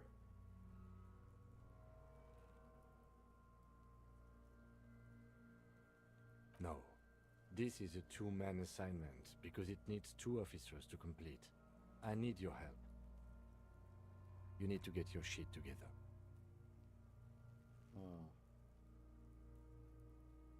We should go talk to the locals. Find something else to do while the wind changes. It's pretty bad right now. You've gained a thought. When this dialogue is over, go to your thought cabinet and internalize it with special bonuses and effects. Give it half an hour. Get yourself together. Then come back and have another go.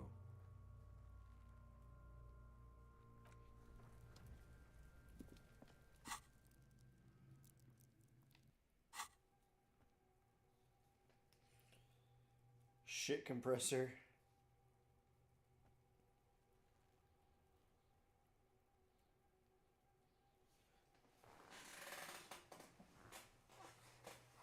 "30 minutes.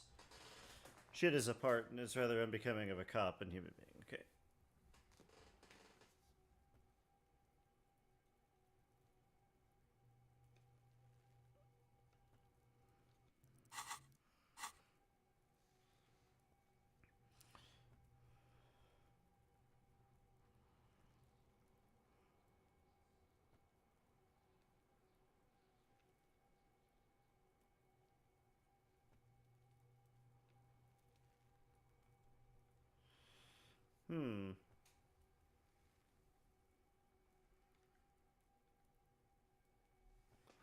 I can probably only have one thought right now, right?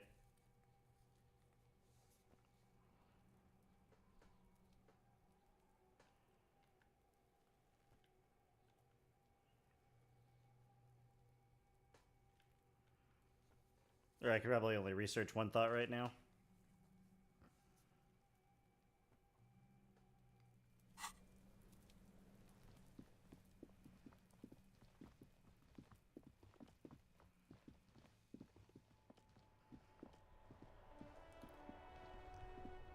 At least that makes sense.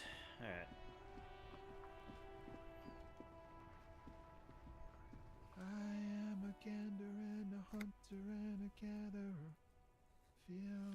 Yeah, I don't know why it wasn't letting me, like, select, like, another one. Let's see, that's what I thought. It looked like I had 2 extra slots, but... A simple little cadence. He seems to be making it up as he goes. It's the jam, my man. It's a traffic jam for the ages. Harbor gates up the street are shut tight. No explanation given. Workers on strike, scabs agitating, and all around clusterfuck. Meanwhile, we're all stuck here in long-haul limbo for days upon days upon days. Upon days. It feels like forever. Like I was born on this here roundabout and this was all I ever knew. Just me and the metal and the tires, the oil and the fumes of mazout. Yeah, imagine. It's been a whole week already. So tell me, what do you need?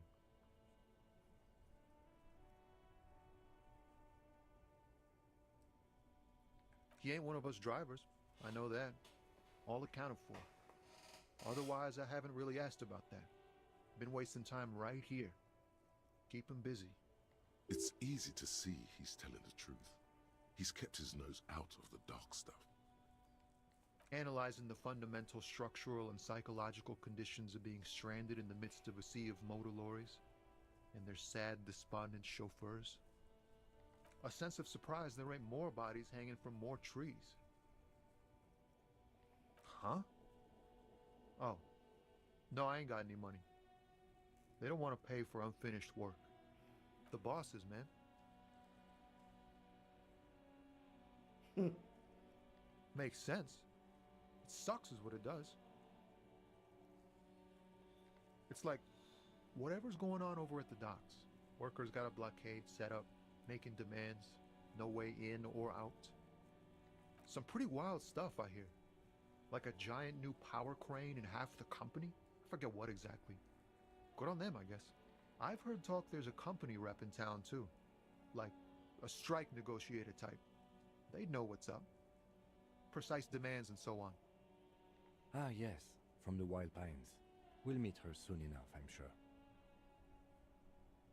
They want to keep that money flowing in, my man. Ka-ching. Ka-ching. He doesn't blame them, but he's not on their side. That's for sure. Anything else? Yeah, this ain't really my area of expertise. I just do my job and get paid. I have things to do in place. Us lorry drivers. Camionneurs. You still hang around here waiting for this mess to end. Most have scurried off somewhere to get drunk or high. Or laid. Not my thing. Chasing transient pleasures is a drag these days. I prefer the examined life now. Thinking, reflecting, observing. He tries his best to look nonchalant, but there's a rigidity in him, as if trying to conceal something warm and deep beneath a cool exterior. Oh, high-grade narcotics, illegal firearms, stuff like that. Relax. He's merely joking. Ha! No, I'm joking, my man. Found runs a nice, clean business. This haul of cargo is mostly sporting goods. You know, tracksuits and that kind of thing. They usually get shipped to Grodd in the Occident, though we've been making headway in the Il Moran market lately. The man taps his fingers rhythmically against his arm. Don't be a stranger.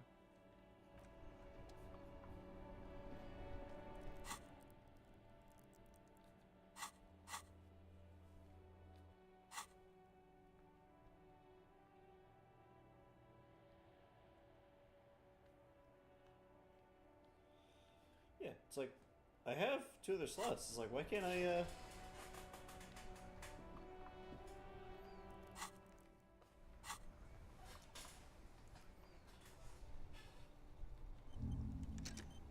Okay, there we go.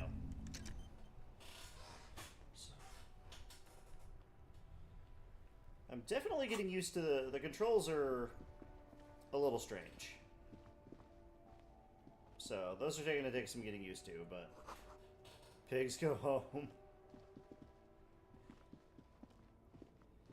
Alrighty.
Okay, what's the... I could have swore I found my other shoe.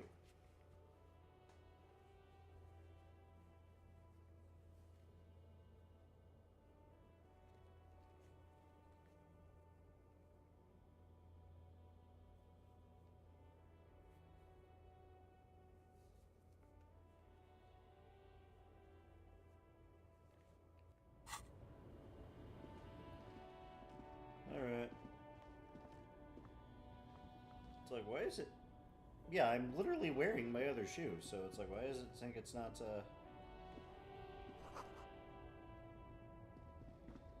as incomplete?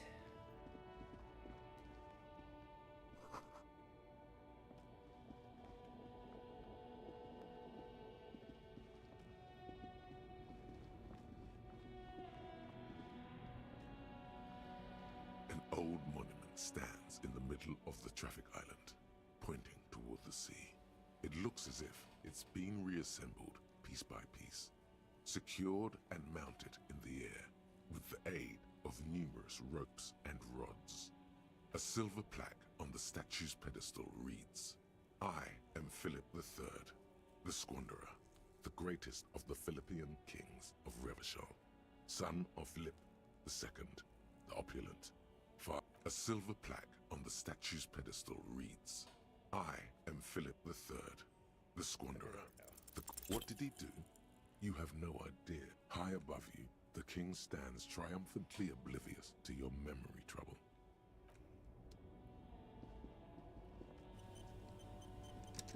Autosave, okay.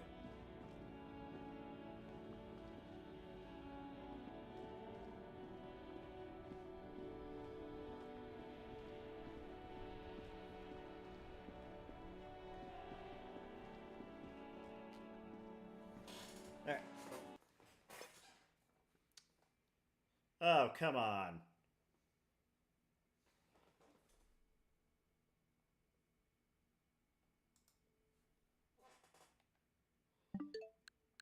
Alright.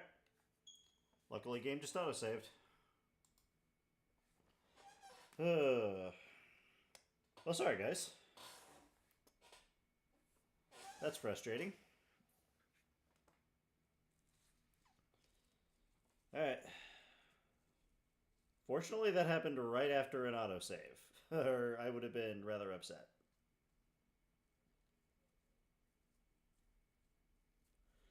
But okay, hook planted. A hook has absolutely been planted. I'm very intrigued by this game. Controls are still definitely a little off, but... Or maybe I just need to get good. Probably it. I just need to get good.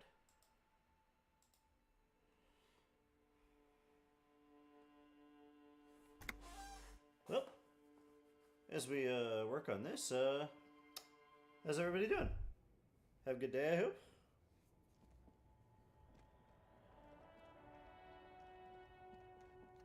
There they both are, two identical shoes, both copiously green and indiscriminately like two baby crocodiles.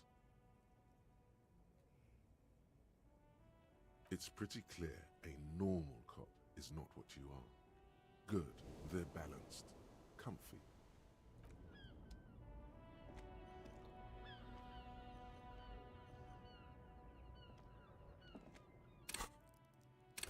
Okay.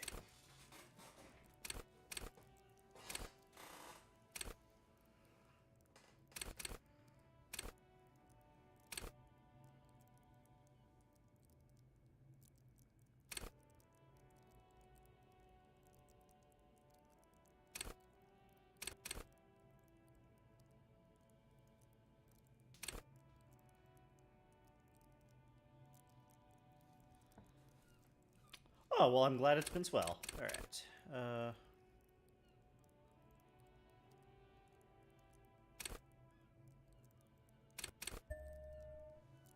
Let's get this. Because I've seen that pop up quite a bit.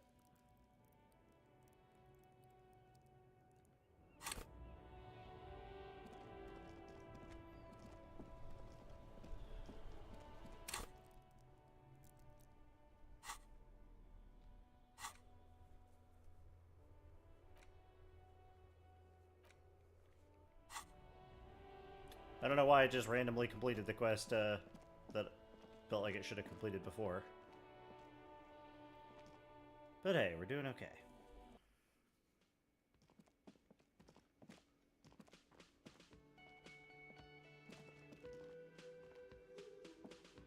Hello, sweetie. Wait, who's Sweetie? Why, you are, officer. And have you found anyone to be sweet to?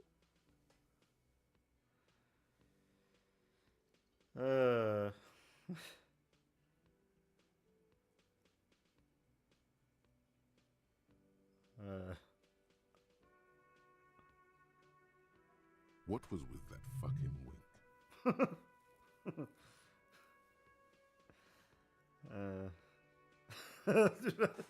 The neurological damage is probably permanent. I see you are still grieving.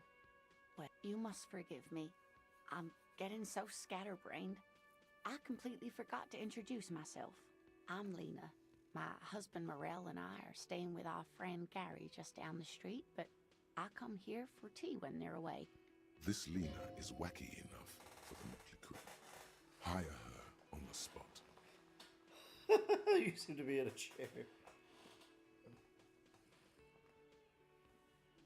Sweetie's kidding me.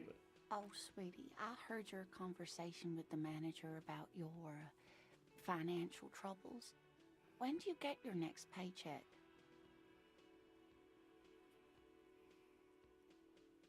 Fuck it, we're going with it. Your deportment remains dignified as you shed a single manly tear. Sweetie, I only have a few cents on me, but I could give you this to pawn. Just I tide you over. Wonderful. He has a pin. The pin is round and slightly tarnished. 3 sailboats in bas relief with the sun hovering over the water behind them. A chipped green banner at the bottom reads, Sam Baptiste, Summer 31, Dinghy Races.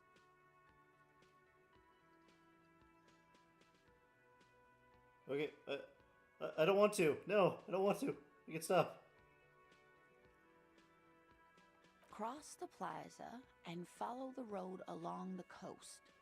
Down by the water, there'll be a shack nestled against an old stone facade. Items that can be pawned at Bird's Nest Roy's appear in your inventory under the Items tab. Oh, it's not an ancient family heirloom or anything, but I suppose it would be nice to get it back. I hope you're able to pawn that old trinket. Oh, thank you, dear. I confess I am glad to see it again. Even the lieutenant seems happy with this turn of events. I gave it back. I gave it back, Nick. I gave it back. I didn't want to take it. It didn't give me an option to refuse it. So I just immediately gave it back. Now, what else, sweetie? Of course, dear.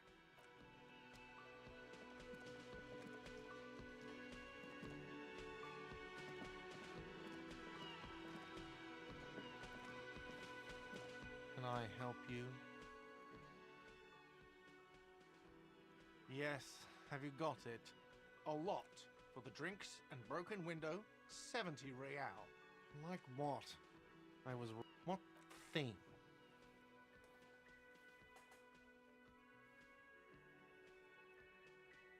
Yes, not the whole damn union, thank God.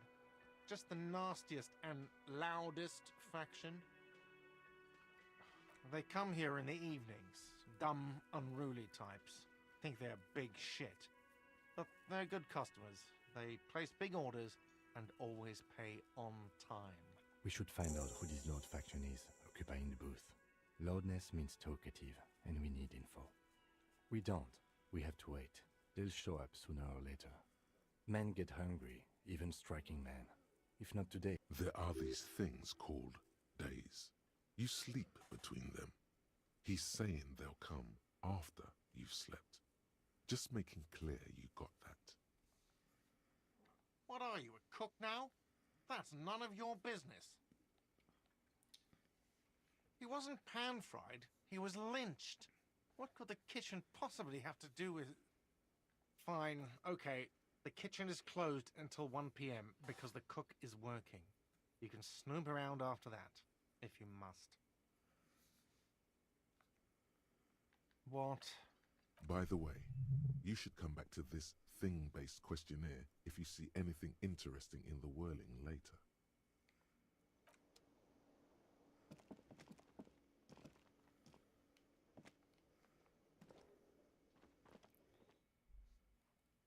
No, I'm not a terrible person. The door is closed. Still nothing. The lieutenant gives you a quick glance.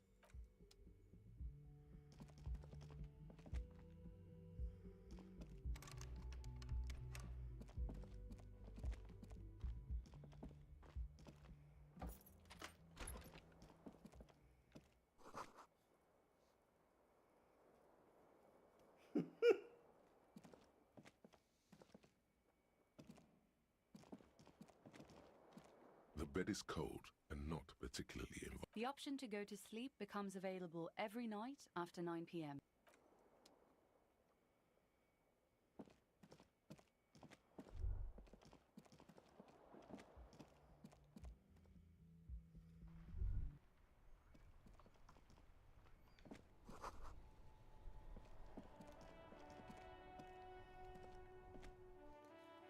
Alright. I only have $1.64 and I need $70. This is going wonderfully. Alright.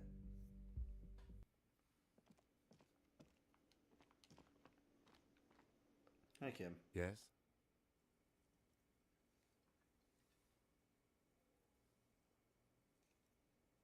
No response.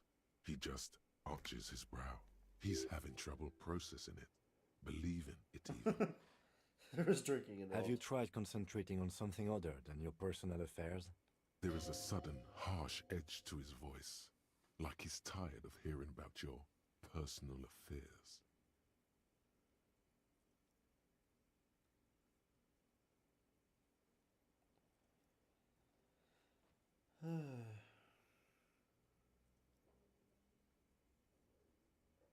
Fine.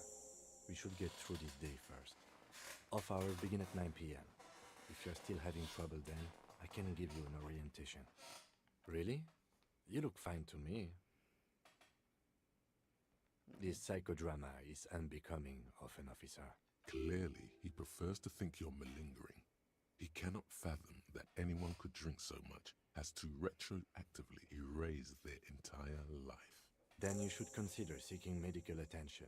You can use the radio in my kinema to call your station's Lazareth. Was there anything else you wanted?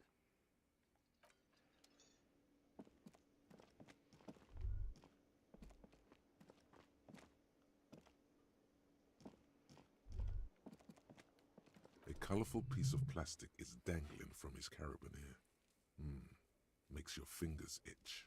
On the counter, rolled out of his open hand, you see a blister pack of headache medicine.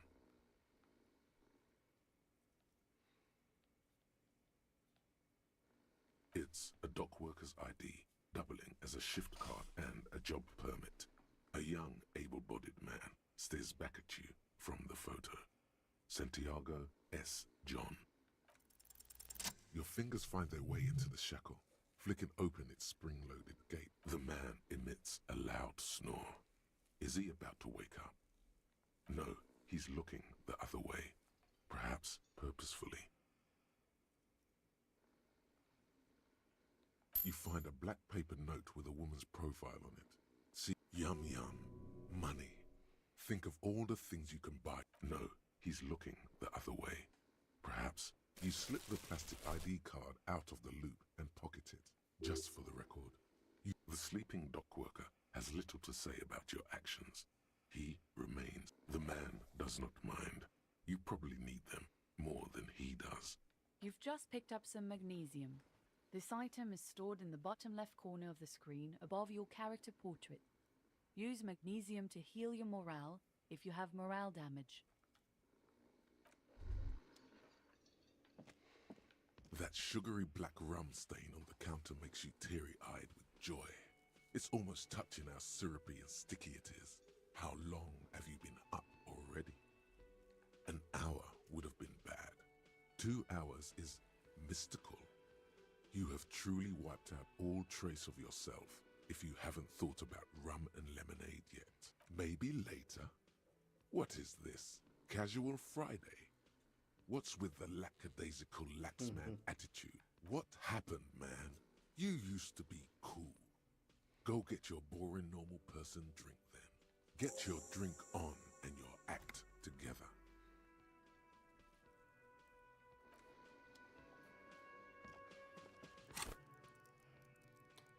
Okay.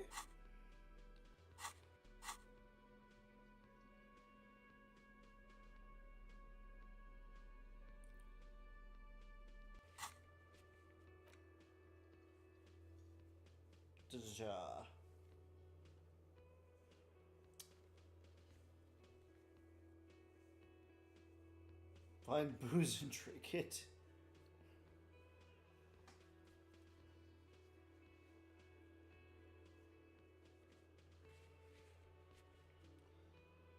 Okay, volumetric shit, compressor thought, okay.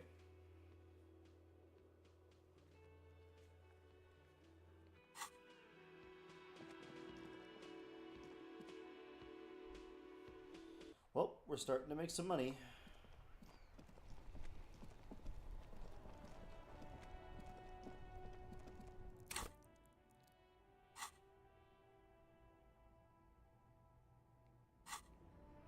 Alright, got 1 more minute left on this thing, so I'll start heading back in that other direction.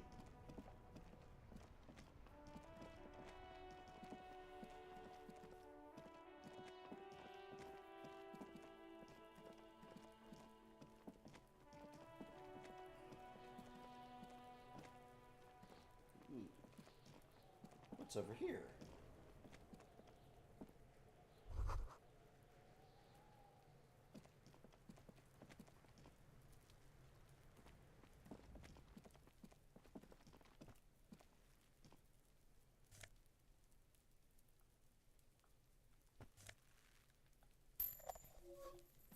Some more magnesium.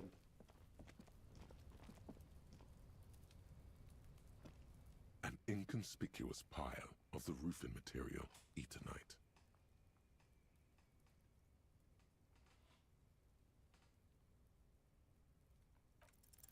Because there's a secret door hidden behind the panels of Eternite. That's why they're too orderly. There it is.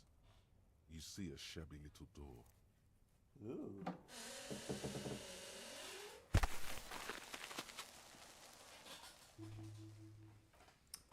Alright, well, thanks a lot, Midnight. So, thanks a lot for coming out to hang. We're probably going to be wrapping here about the next half hour or two. I just want to try and get a bit started. But no, I'm definitely very intrigued, and we're absolutely going to play this every Sunday.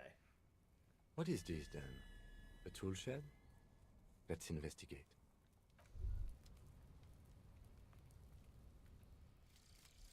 Volumetric ship compressor.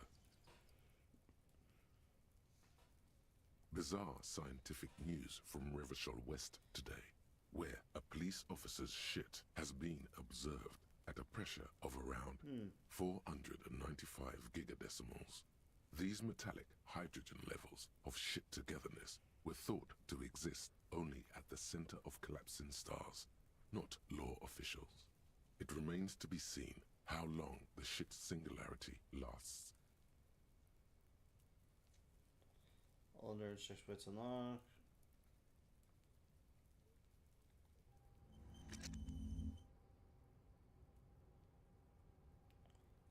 Okay.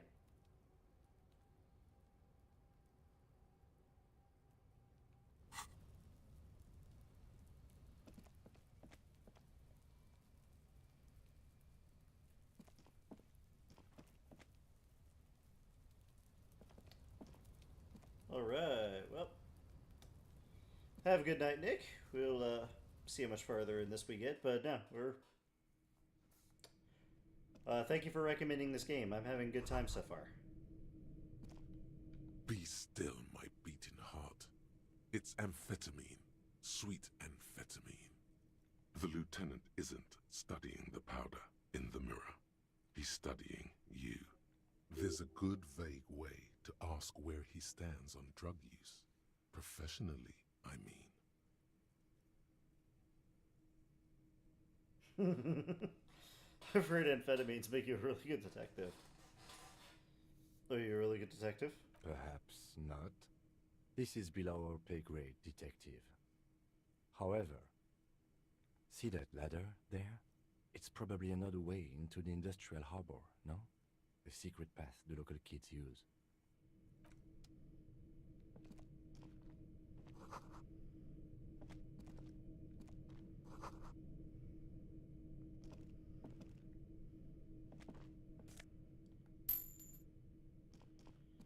Alright, slowly but surely. You know, we've got 10% of the money we need.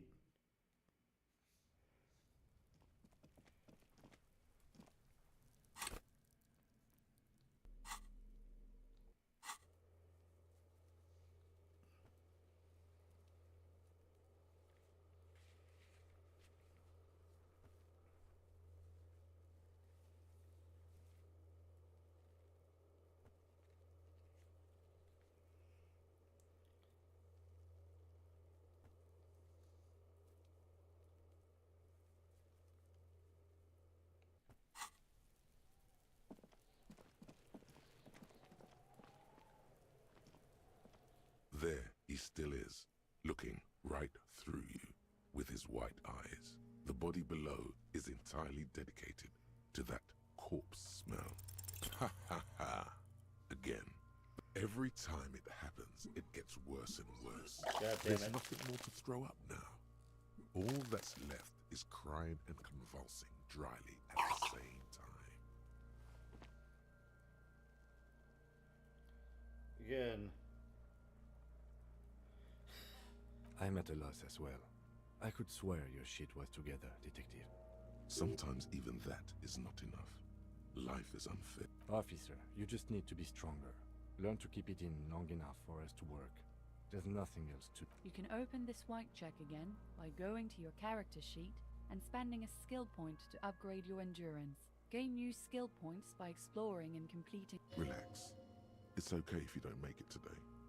The bloated corpse isn't going anywhere. Okay.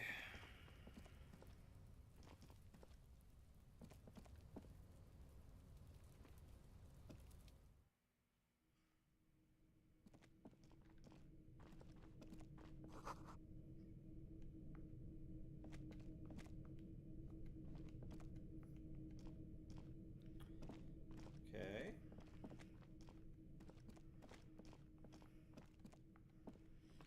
I want to select it. There we go.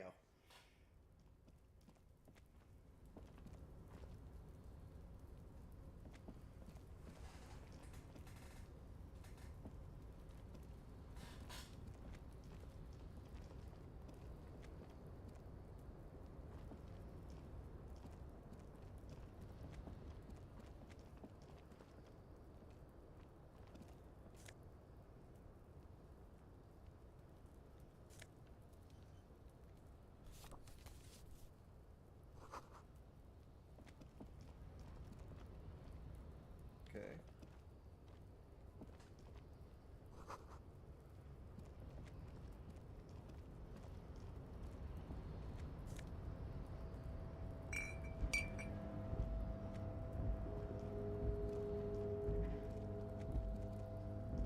Hey, fuck off.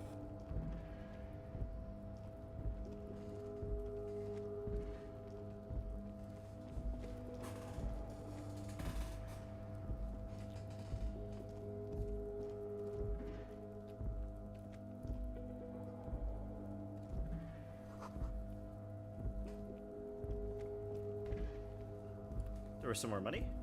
I missed it. Must have missed it. Come on. Get me down here.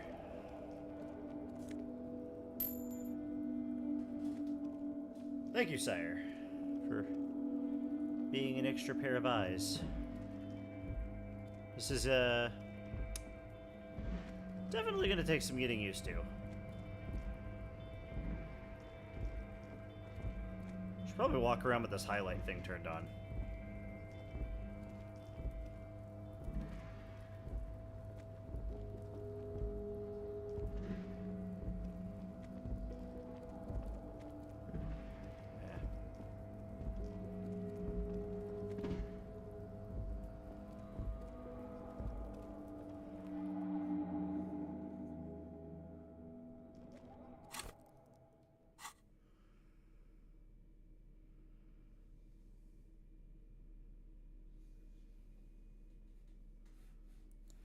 This would probably be one of those things where it'd be easier if I was like clicking to move or something. This definitely seems like a kind of game that was designed for that.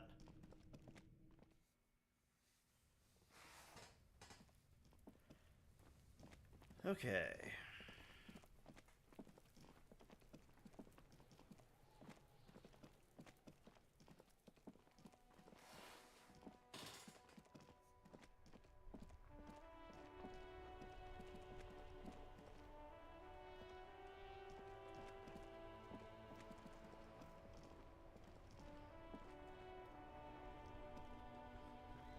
I wonder where my car Inside, is. You see a set of steering levers, a radio microphone, a pull-out toolbox, and the soft glow. The white suede feels luxurious under the touch, and the metal clutch handle. This is Precinct 57. How may I assist you? It will take just a moment, officer. Her voices fade out into the familiar radio static. Gottlieb, what do you want? He's carelessly chewing on a piece of hard candy.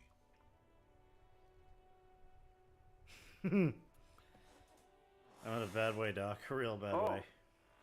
It's you.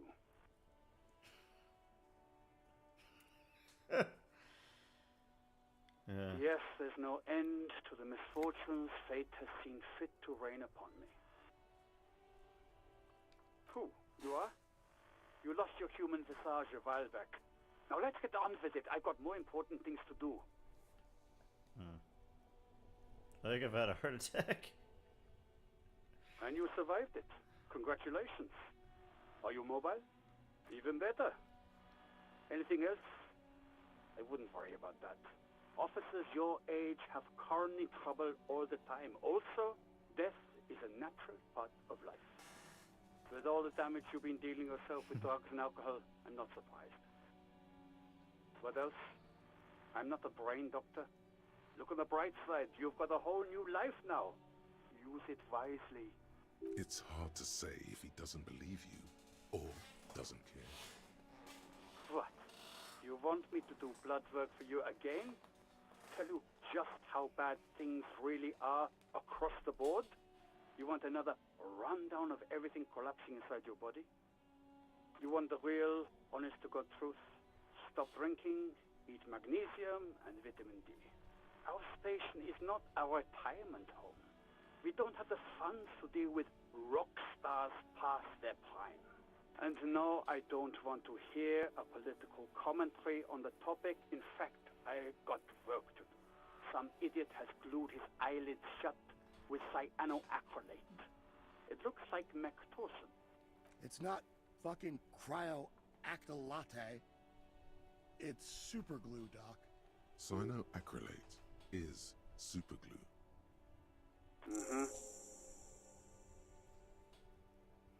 Anything else I can help you with, officer? 57's over at... In the cabin, you see a set of stairs. Hey, some nice experience. We're halfway to another level up, and then I'll boost up that my endurance.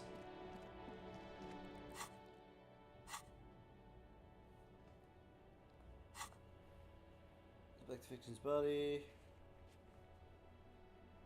I did do that part. Okay.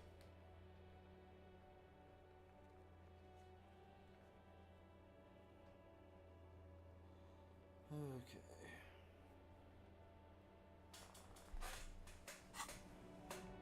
Dumpster?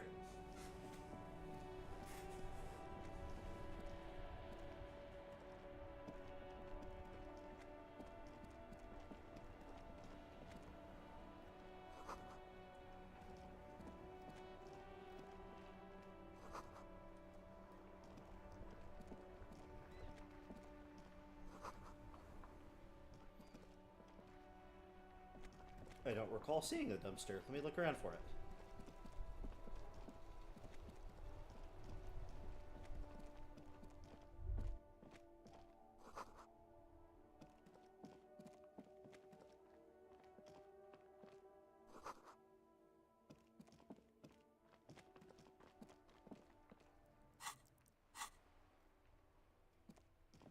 You see two lowly, defeated speakers, thralls, slaves basically, perched atop them like conquerors surveying the land. I can see you've a taste for luxury, officer. Can't keep your eyes off those sneakers? A pair of Faun Ultras. Those sneakers, mister. Those sneakers are the latest found Only? That's madness. Faun Ultra. We're the future. You remember the slogan from some magazine.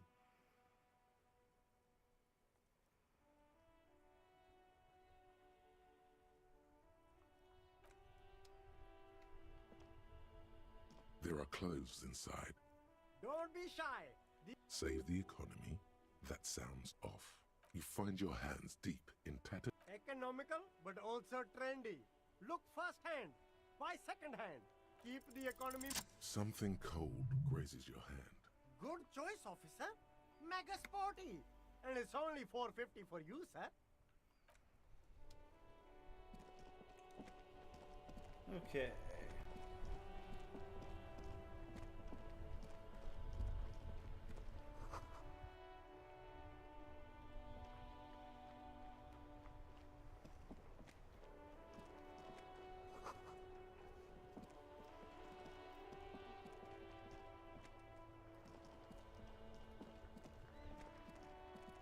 Okay, let's find that dumpster.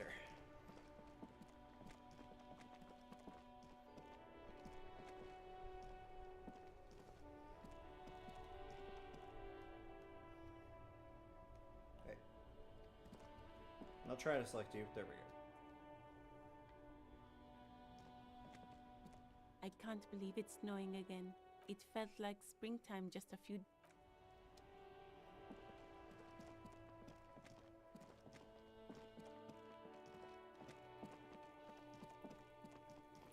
Okay, was the dumpster back here?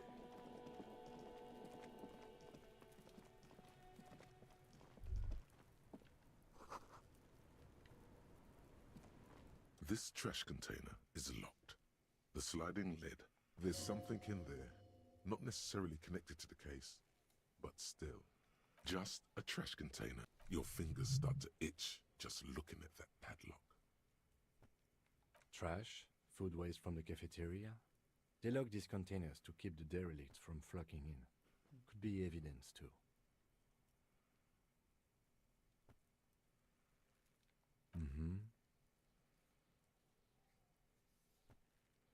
We could try using a pry bar, the one you took from my motor carriage, or... No, or pry bar. Or we could ask for a key from the manager of the Whirling in Rags. He might also have information. This is better than the pry bar idea.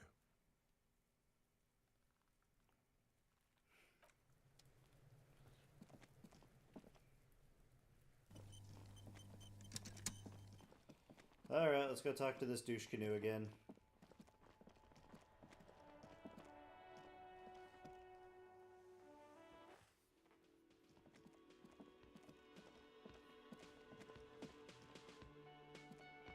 Can I help you? Mine? No, it belongs to the Whirling in Rags. Thank you for clearing that up.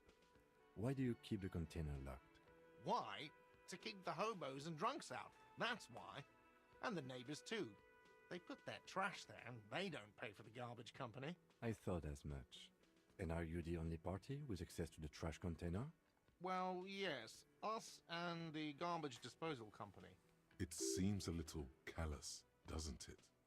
Something stirs in you. Prod at him and find out. What do you need them for? It concerns the case. Please cooperate. Just bring them back once you're done, please. Another thing. Great. Yes? Well, the price said it's almost 1, so I can go inspect the kitchen. There will be that to learn.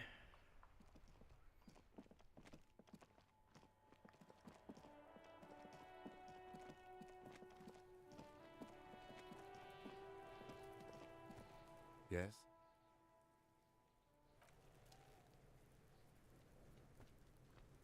There we go. This trash container is locked. With a well-oiled crack, the lock pops open. Don't. Maybe you shouldn't. The smell of rotten food rises to greet you. You see soggy cartons, dirty rags, and organic waste. We're just in time. This hasn't been emptied for over a week.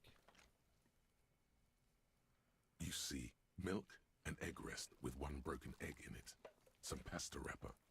Picking up the soggy packages somehow feels familiar. You've done this before. The movements are recorded in your elbows, the methodology in your fingers. A box falls into pieces in your hands. Batiste Sole cereal. There are plastic pasta packages below, and turbo noodles. Nothing of note, however. Among the threadbare kitchen towels, something catches your eye. A pair of denim trousers. As the legs of the slime-covered jeans begin to unspool from the garbage, a rank... The victim's clothes? Cadaverine odor is faint. If these belong to the deceased, they were removed when he was still in the early stages of decay. Drop them in here, officer. Guitar marked blue jeans. Pockets empty or emptied. He wore them with a belt, too. A white belt. The loops appear stretched, but the belt is missing. That's it. Do you see? Something slimy catches your eye. A drab, long-sleeved shirt, olive-colored, appears from the food waste, dripping with pus. Dakota, I'm so sorry. This is a military-type overgarment. No label or serial number. This is the kind of rib-knit shirt that's worn over light armor to conceal it in an urban scenario. Anything more? The rest of the rags are just kitchen variety waste. A yellow old mug that catches your eye. All right. We should go to Gart again and ask if he knows who put the clothes in the trash. It could be as simple as someone from the hostel cleaning the yard. Or that one. I'd advise against confronting that force.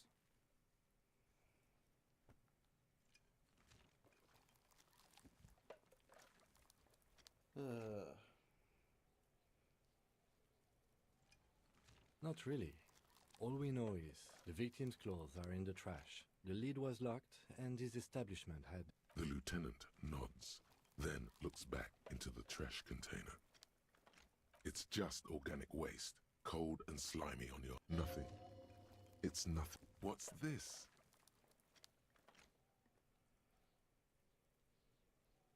A blue piece of plastic sticks out from the apple peels. It's shiny. Looks like the corner... Something larger. A clipboard. A blue plastic clipboard with moist papers hanging from it. They look badly damaged, but you can still make out. Officer, is that your paperwork? Yes, it is. Look. This plastic has the RCM street grid on it. You've even got an autopsy form. If you don't mind me asking, how did this get in the trash? Must have been cramping my style. As a foreboding quality to it, maybe I needed to lose it for the great bloodletting to begin.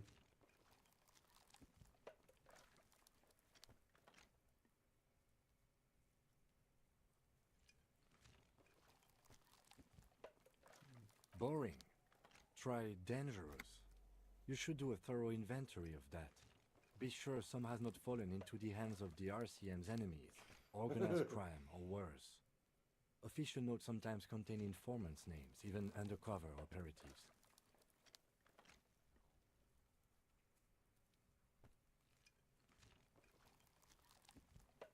I don't know, man. That sounds like an order. I don't take those. It would also not hurt to start taking notes on the case. Now, tell me what your eagle eyes see. Or are we finished? Some items, such as the ledger you found, are interactable. Go to your inventory and select the Interact tab to read your paper. The container sounds a muffled gong. That's one thing off the list.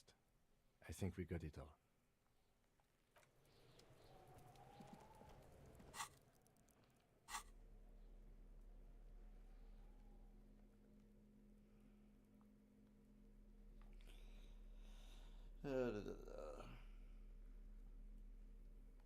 It's the ledger you found in the trash. A pitiful cabbage of white and yellow papers hanging from plastic board, barely held together by a metal clip. There's a piece of toilet paper, or is it cleaning tissue? No, it's toilet paper. It's a metaphor for you. Below the pathetics? Terror. Do not look. It's just toilet paper sticking to the back of the plastic clipboard. Still wet, the toilet paper peels off the plastic easily. All you have to do is shake it off with your finger and an aluminium block runs the width of the board, biting down on the paperwork. Its crocodile teeth are the only thing keeping the papers together. A regular pencil, the tip worn down to nothing, has been attached to the clip. The surface is interrupted by a silvery sticker. It's rectangular, sparkling with iridescence. You don't know how you didn't notice it before. What this? What? That thing. It's a halogen watermark. We use it for adding information to RCM property. It depends. Aside from an anti-counterfeiting stamp, mine has my station number and address. The information varies by date of issue. Maybe yours will have how many cases you've solved. How many years you've been on the force, he's thinking. It'll have that.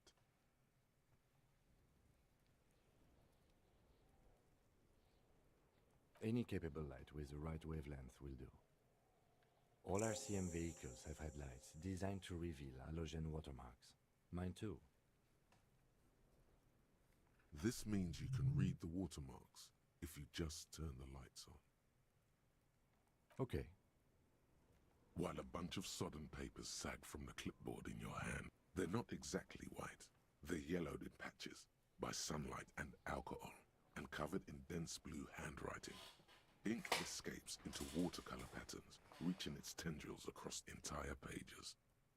Once in a while, there's a red stamp that exclaims, "Case files, commit to paper." The case files themselves are plenty. You count more than 100 sodden, crumpled up, earmarked pages falling apart in your hands. They appear to be sufficiently organized and extremely dense, if mostly illegible. There, what are they about? Work, strife, poverty, the Jamrock Quarter. These are handwritten logs of investigations dating back to January 51, this year. The exact number is hard to estimate due to missing pages and an odd naming convention. But there are at least 20, maybe 30 cases undertaken, not completed, mind you. It's the middle of March. You have attempted 2 cases a week on average.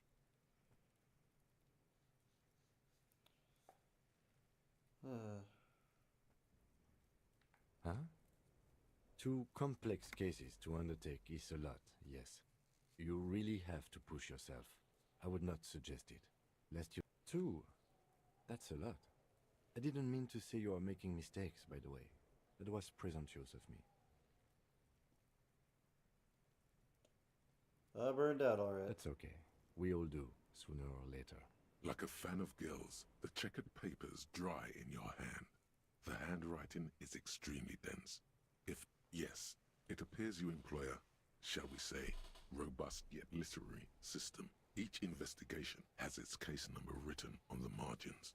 Yet, still more tellingly, most are accompanied by a name, a title, one might say even. One that draws inspiration from snoop fiction and vespertine cop show staples. Yes, all caps. One is called The Next World Mural. Another, The Square Bullet Hole Murders. Another yet, The Unsolvable Case. Oh, I wonder if the rest of the game I'm going to be tackling these. Others appear more light-hearted. The guys on a couch in an unexpected location, and the murder at the Ukar parlor. Even the rare article-free collapsing tenement. Murder features prominently. It's going to take an effort to piece these case files together, but it can be done. Once... You mean the alphanumeric? Officer, precinct, time of arrival at the scene? Oh, you mean the titular? Yes, well, so do I. In our defense, it's a holdover from the early days of the RCM, right after the revolution, when the organization had little idea how to do things. It persists in an unofficial capacity. Officers use these titles to refer to their work among themselves. Okay. Okay, I read this a little too quickly and read it as I seem to have a case named the Square Butthole Murders, but it's Again, Butthole Murders. in your defense, I seem to have named one the man with the hole in his head. That was a real person. His death was real. Still, I named it that, to amuse myself. I pray his Kim loved is the ones best. never find out. Rail spiked through the head. He died. It was a workplace accident. There is, for precisely one more. 15 pages near the end remain untouched by the damage. The checkered grid forms a structure of passages, breaking the case into subtasks to accomplish. Once all the tasks are accomplished, the case is complete. Sadly, the ledger only comes with an old, worn-down lead pencil. The ledger only comes with an old, worn-down lead pencil. It will do. The lieutenant looks at his blue notebook. 2 fat, shiny pens hang from the binder, like large caliber bullets on an ammo belt. He is not really saying anything, just standing there, looking at them. Absolutely motionless at first, then animate onto the paper with a brash free hand, uncannily similar to the rest of the letters. The wording comes easily. It's almost robotically simple, a language developed for mental rigor, and inspect the victim's body. Interview the cafeteria manager. It's not exactly poetry, but poetry would be out of place. A satisfying slash sounds across the paper. Things to be done and things already done. The composition of reality. This is an extremely useful tool for a detective of the citizens' militia. Now all that remains is to name the case. The guy in the tree. No, actually. Any ideas? The hanged man. The Furies are at home in the mirror, the sitting stun shit on a stick.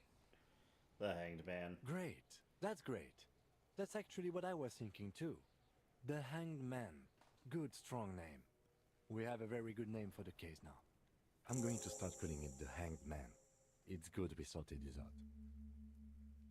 You don't exactly close them, so much as distance yourself from the smelly papers. They're a little further from your nose now. Yes, you can piece them together using the alphanumeric code on the margin. It always begins with HDB41, then date of initialization and time of arrival on the scene, followed by the title. Why yes, your precinct number is 41.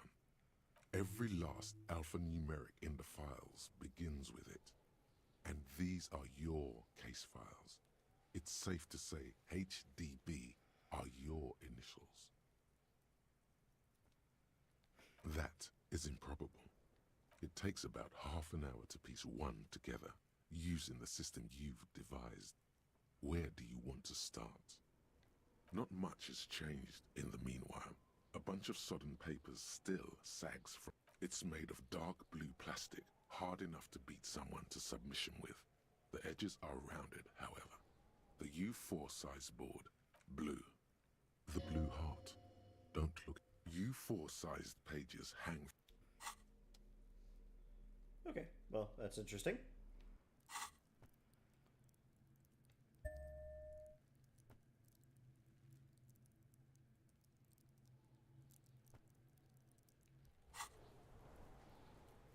Alright.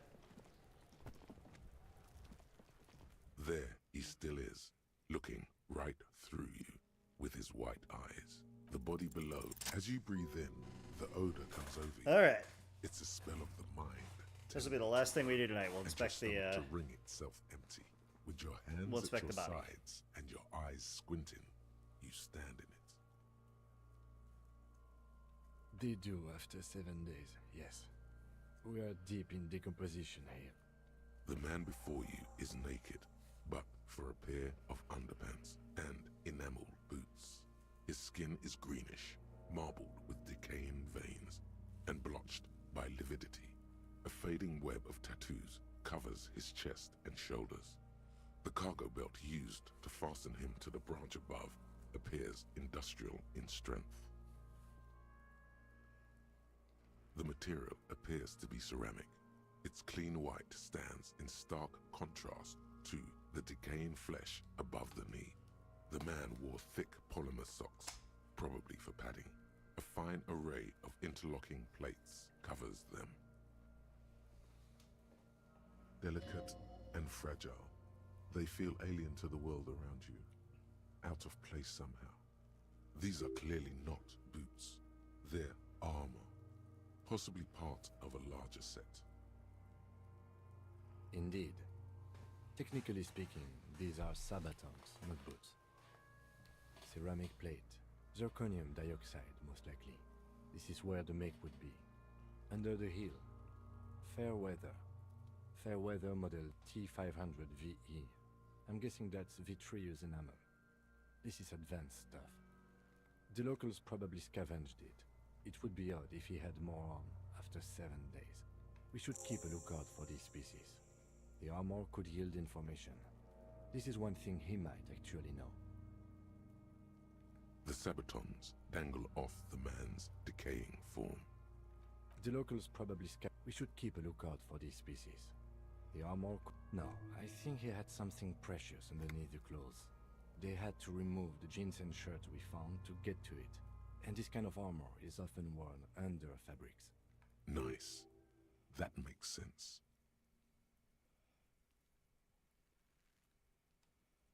They usually hang them completely naked for that. La puta madre, the Mazda, the Besmerties and the like. This one still has his underpants. Fucking talking about underpants. Clearly, Kuno would like to interject something here, but there's not enough for him to hold on to. It is. It's expensive. We've requested similar material for our tactical units for years now. The constabularies deemed it too costly. In that time, we've lost 6 men to semi-automatics. For a full set, about 4 years of wages. For the northwest region of Revachol, an officer's average yearly income is 5,500 real, unadjusted for rank. Not too much, yes.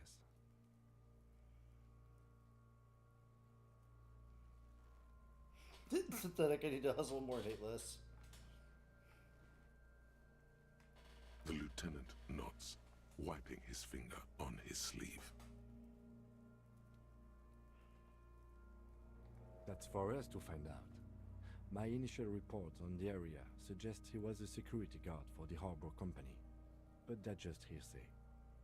Just something I scraped together from my station. An area report on Martinez. I'm sure you did the same. I agree. This equipment is way beyond what a guard can afford. A small bell-like sound fills the air, like it's anything but. This material is a kinetic redistributor. It spreads kinetic energy horizontally, from plate to plate, dissipating it entirely. See? Faint organic lines cover Can I the steal plates the boots where and they pawn them? separate into smaller ones. These plates then divide into smaller plates until there are hundreds of them altogether. Like whirls of floorboards, the design looks organic, influenced by highly resistant wood materials, like lignum vitae and ebony perhaps. If trees were made of porcelain, this is what their cross-sections would look like. The smooth, glossy surface fractures into ever more intricate interconnections, peaking on the right sabaton, where you notice the whirls are in the shape of a letter and number combination, E50, 100, 1000. Hey, serial number. Good. Can you read it to me? We have a make and a number. That's something. We can use the radio in my kinema when we're done. Either station can chase it for us. This feels dangerous. Are you sure? The stench fills your nostrils. As you push downward, an ominous creaking. Stop! Pig's gonna pull his head off. Brutal! What's wrong with you, asshole? I don't know, baby. I don't know why he's such a... Officer, if I may ask, what were you trying to achieve by putting on the deceased foot? The cadaver slowly twists on the cargo belt, his torso covered in tattoos, and extremities blotched pink and blue. The hangman's knot is pulled tight by the weight of the corpse below. Yellow, hard-edged polyester cuts into his neck. Above, a sliding buckle ties the belt Try and find to out the why. branch.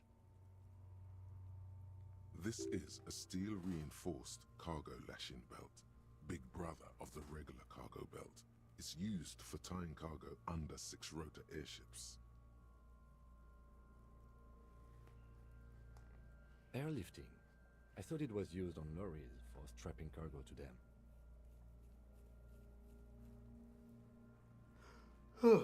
The local harbor uses 6 rotors to shuffle containers around. I get the sense they use whatever was on hand, without paying much attention to not incriminating themselves. I sure want him to I stay was up there. afraid it would be. Thin steel wiring, parallel strands. This makes getting him down more problematic than I had assumed. The brief suggested as much, politically motivated by the ongoing strike. Did you not get a briefing? I passed this gun in a total annihilation. Nothing remains my mother, the love of my life, certainly not a briefing. Okay, you should ask me for one the first moment we get.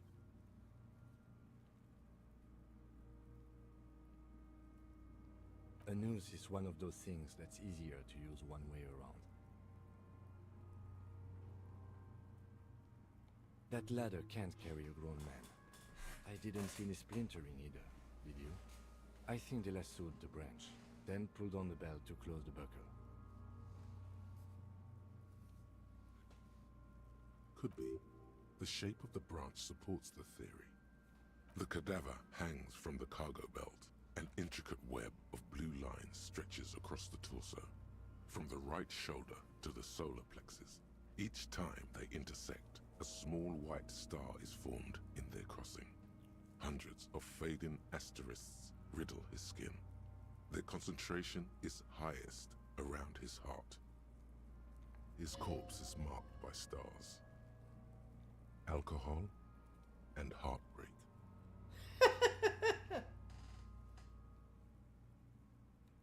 A map of the stars. I do see some similarity to astronomical charts. Great Century Messinian, maybe. But this seems more particular. Customized somehow. As if someone left out most of the night sky, filtering it through personal choice.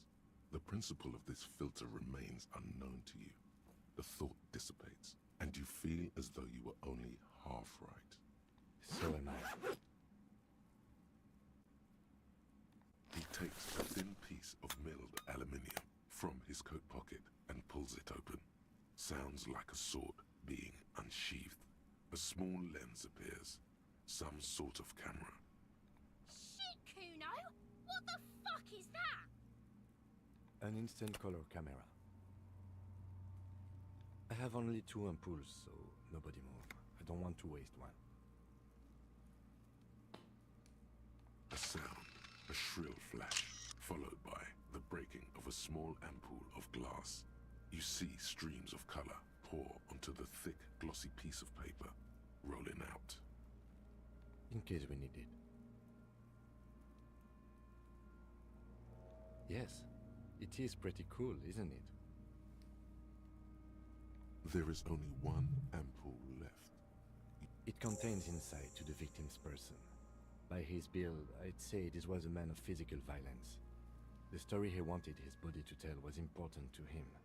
It is his letter, to us. Someone should decipher it. Sure, Just don't lose it.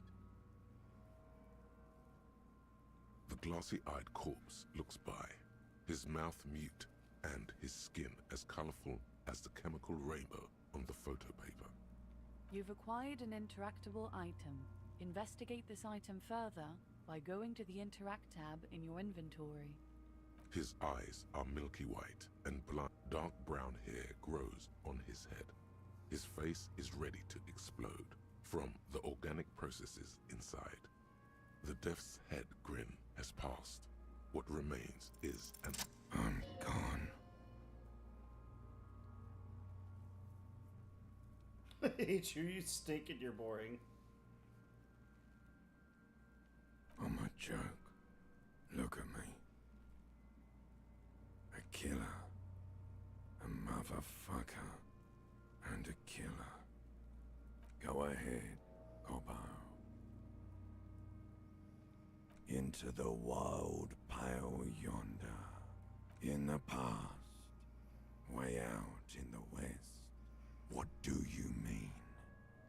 It's the power of your imagination. Go ahead. Ask me more questions. Because you're a copperoonie. Look at all of them go. Do you want more questions? Coming right up, copperoonie Rooney. Oh god, this is... Be now. Love did me in, Brother Copo. It was love all along. Do I remind you of someone? A child born with Muller's disease, harlequinism, grown up miraculously. There you go. Look at that bright kid. We're birds of a feather, you and I. Soon you will be just like me. Feeling nausea, vomiting, tenderness or pain around the liver area, tiny red lines on the skin above waist level, more like days, Coppo. The clock is ticking. Your liver tells you so. Come back later, Coppo. Amuse yourself with my frank manners and my memento mori features. Are you sure we finished the preliminary examination of the cadaver? We might miss some of these things once he's done. The cadaver slowly twists on the... As you narrow your eyes, the monster before you blurs into a violent mess of green and pink. This is a trick. You've done it before. Pink is where the blood settled in the first hours post-mortem. You can use it to see if the corpse has been tampered with. Does his position at the time of death match the discoloration? Only the lower extremities are pink with a dash of blue. His fatted hands, thighs, and his neck, just above the noose. The rest of the corpse appears dark green in the cold spring air. I see it. His neck too. The lividity goes right up his chin. We have good, well-pronounced discoloration here. The monster comes back into focus, an explosion of color, coursing with dark marbled veins. His stomach appears pregnant with something. Black liquid streams down his thigh and onto his boot. So, what do you think? I think he's dead.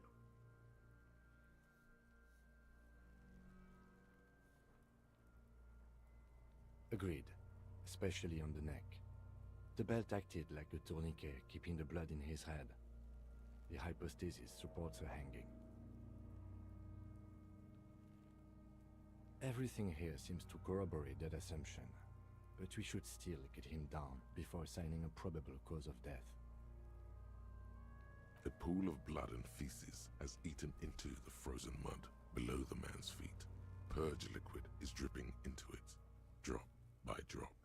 The victim appears to have contained no more than half a kilogram of digestion at the time of death.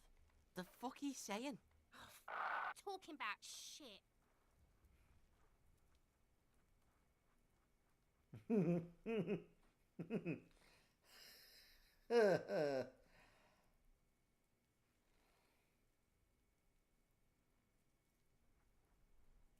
Maybe. I do. Most of them are post-mortem. Maybe even all of them. The delinquents have made our jobs harder with their little sport. Stop talking in riddles, coin slot. He means you fucked him up good, Kuno. Fucked him up. But there is no breath to catch. Only the cadaver filling the air and your nostrils. He slowly rotates before you, The steel-reinforced belt presents a unique challenge. I brought chain cutters, but I don't see a good angle of approach to the belt.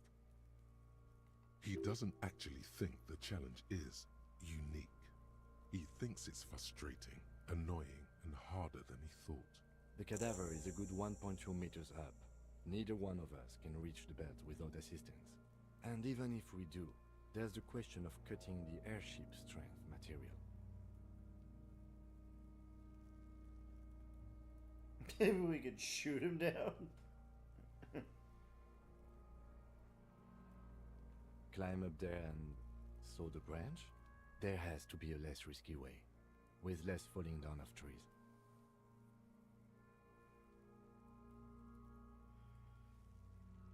I was really hoping we wouldn't. The Union appeared to be suspect in this case. It seems like a dangerous route to go down. But what other options? Someone else? You mean like the police? Yes, exactly. Call the police. Someone already did. You know who came? We did. I know it's hard, but I assure you, the others won't come to help us. And we have a growing sanitary concern here. We need to get him down, fast. Yeah! Bang bang time, pigs! How? Where the buckle ties the rope to the branch. That's a good spot to aim.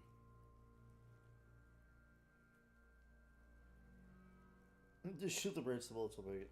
Where? Ah, yes, I see. If the shot hits that, there might be a chance to release the belt. Yeah, now we're talking. They'll miss! The pigs will miss, Kuno. I'll blow his head off. Take it! Yeah, take the shot. Kuno. Silence. With his elbow sharp, and produces a lightweight firearm.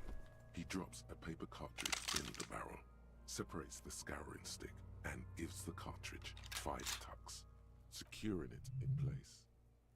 That's a Kiel A9090 Armistice, mass-produced muzzle load. He then steps back and assumes the fellow's desk position, taking aim. The corner of his eye twitches. His finger is on the trigger. Easy does it, partner. The kid's voice is drowned in a shrill blast that echoes off the walls of the surrounding tenements. God damn it. Fucking idiot! Kuno could have hit it easy, but then Kuno's not fucking handicapped, is he? What did we get shit together? Kuno's sorry too. The lieutenant doesn't say a word, just looks at the gun in his hand. Remain collegial, officer. It was an honest mistake, and I will not repeat it. Kuno's sorry. The lieutenant doesn't say a word. No, we are lucky as it is. Any more mistakes could put us in an unfortunate... I have to say, it's beginning to look unlikely we can get him down without assistance.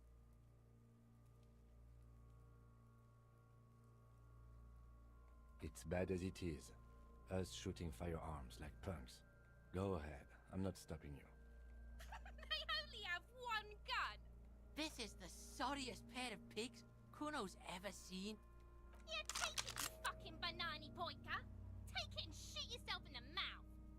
The cold piece of bakelite and gunmetal is surprisingly light. Your fingers fit right through the guard, instinctively resting on the trigger. The fuck are you waiting for, Kuno? The buckle comes into focus in your sights. You stand with your feet planted firmly in the ground and your left hand supporting your gun arm. Why don't you just shoot yourself in your mouth? At least you won't miss. Unless you let die first. Quit the gun. Your field of view narrows. The branch slowly moves. The slow movement of the branch in the wind and your shoulders directing the gun's. Look, he's crying. You gonna... Or what? You gonna fuck me? You wanna fuck me, pig? Is that what this is about?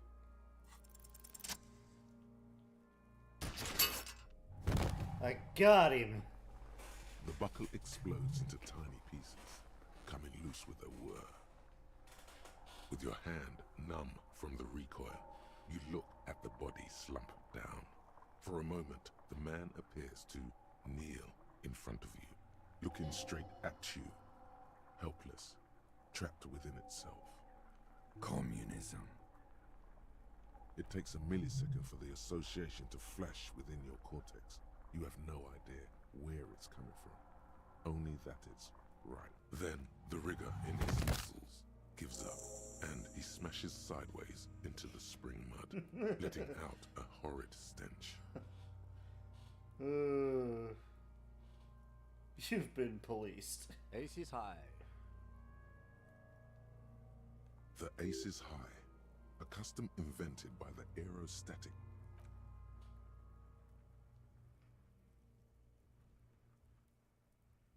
The lieutenant takes a little hop to perform the customary salutation. Your palm hurts from the slap. It's I knew these guys were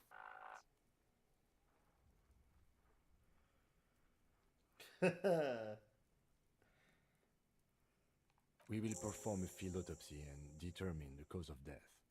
But before... Excuse me. It looks like I feel like taking a break from the stench. I'm sorry to interrupt the jubilations here. Just a little breather before we do the autopsy. In the meantime, we should try to interview Evrard Clare, the leader of the Union. Harbor property was clearly used in the hanging. The harbor just east of here. Or we could ask around for the representative of the logistics company. My initial information says the Wild Pines have sent some sort of strike negotiator to wrangle control back from Evrard. You could ask the gardener for directions.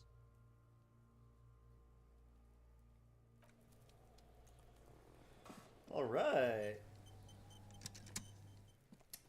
That looks like a pretty good place to stop. Went on for a little bit longer than we thought, but yeah, I'm really invested. And yeah, we'll be playing this every Sunday for the foreseeable future.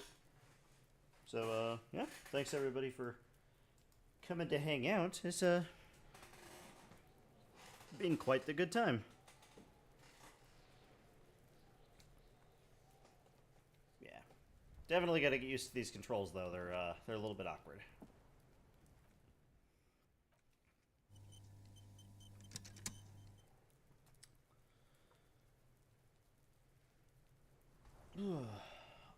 Alrighty then, yep, gonna go ahead and wrap this up. Y'all have a good night. Thanks for hanging out again, and I'm just gonna keep repeating myself, so I'm gonna end the stream now. Have a good night, guys.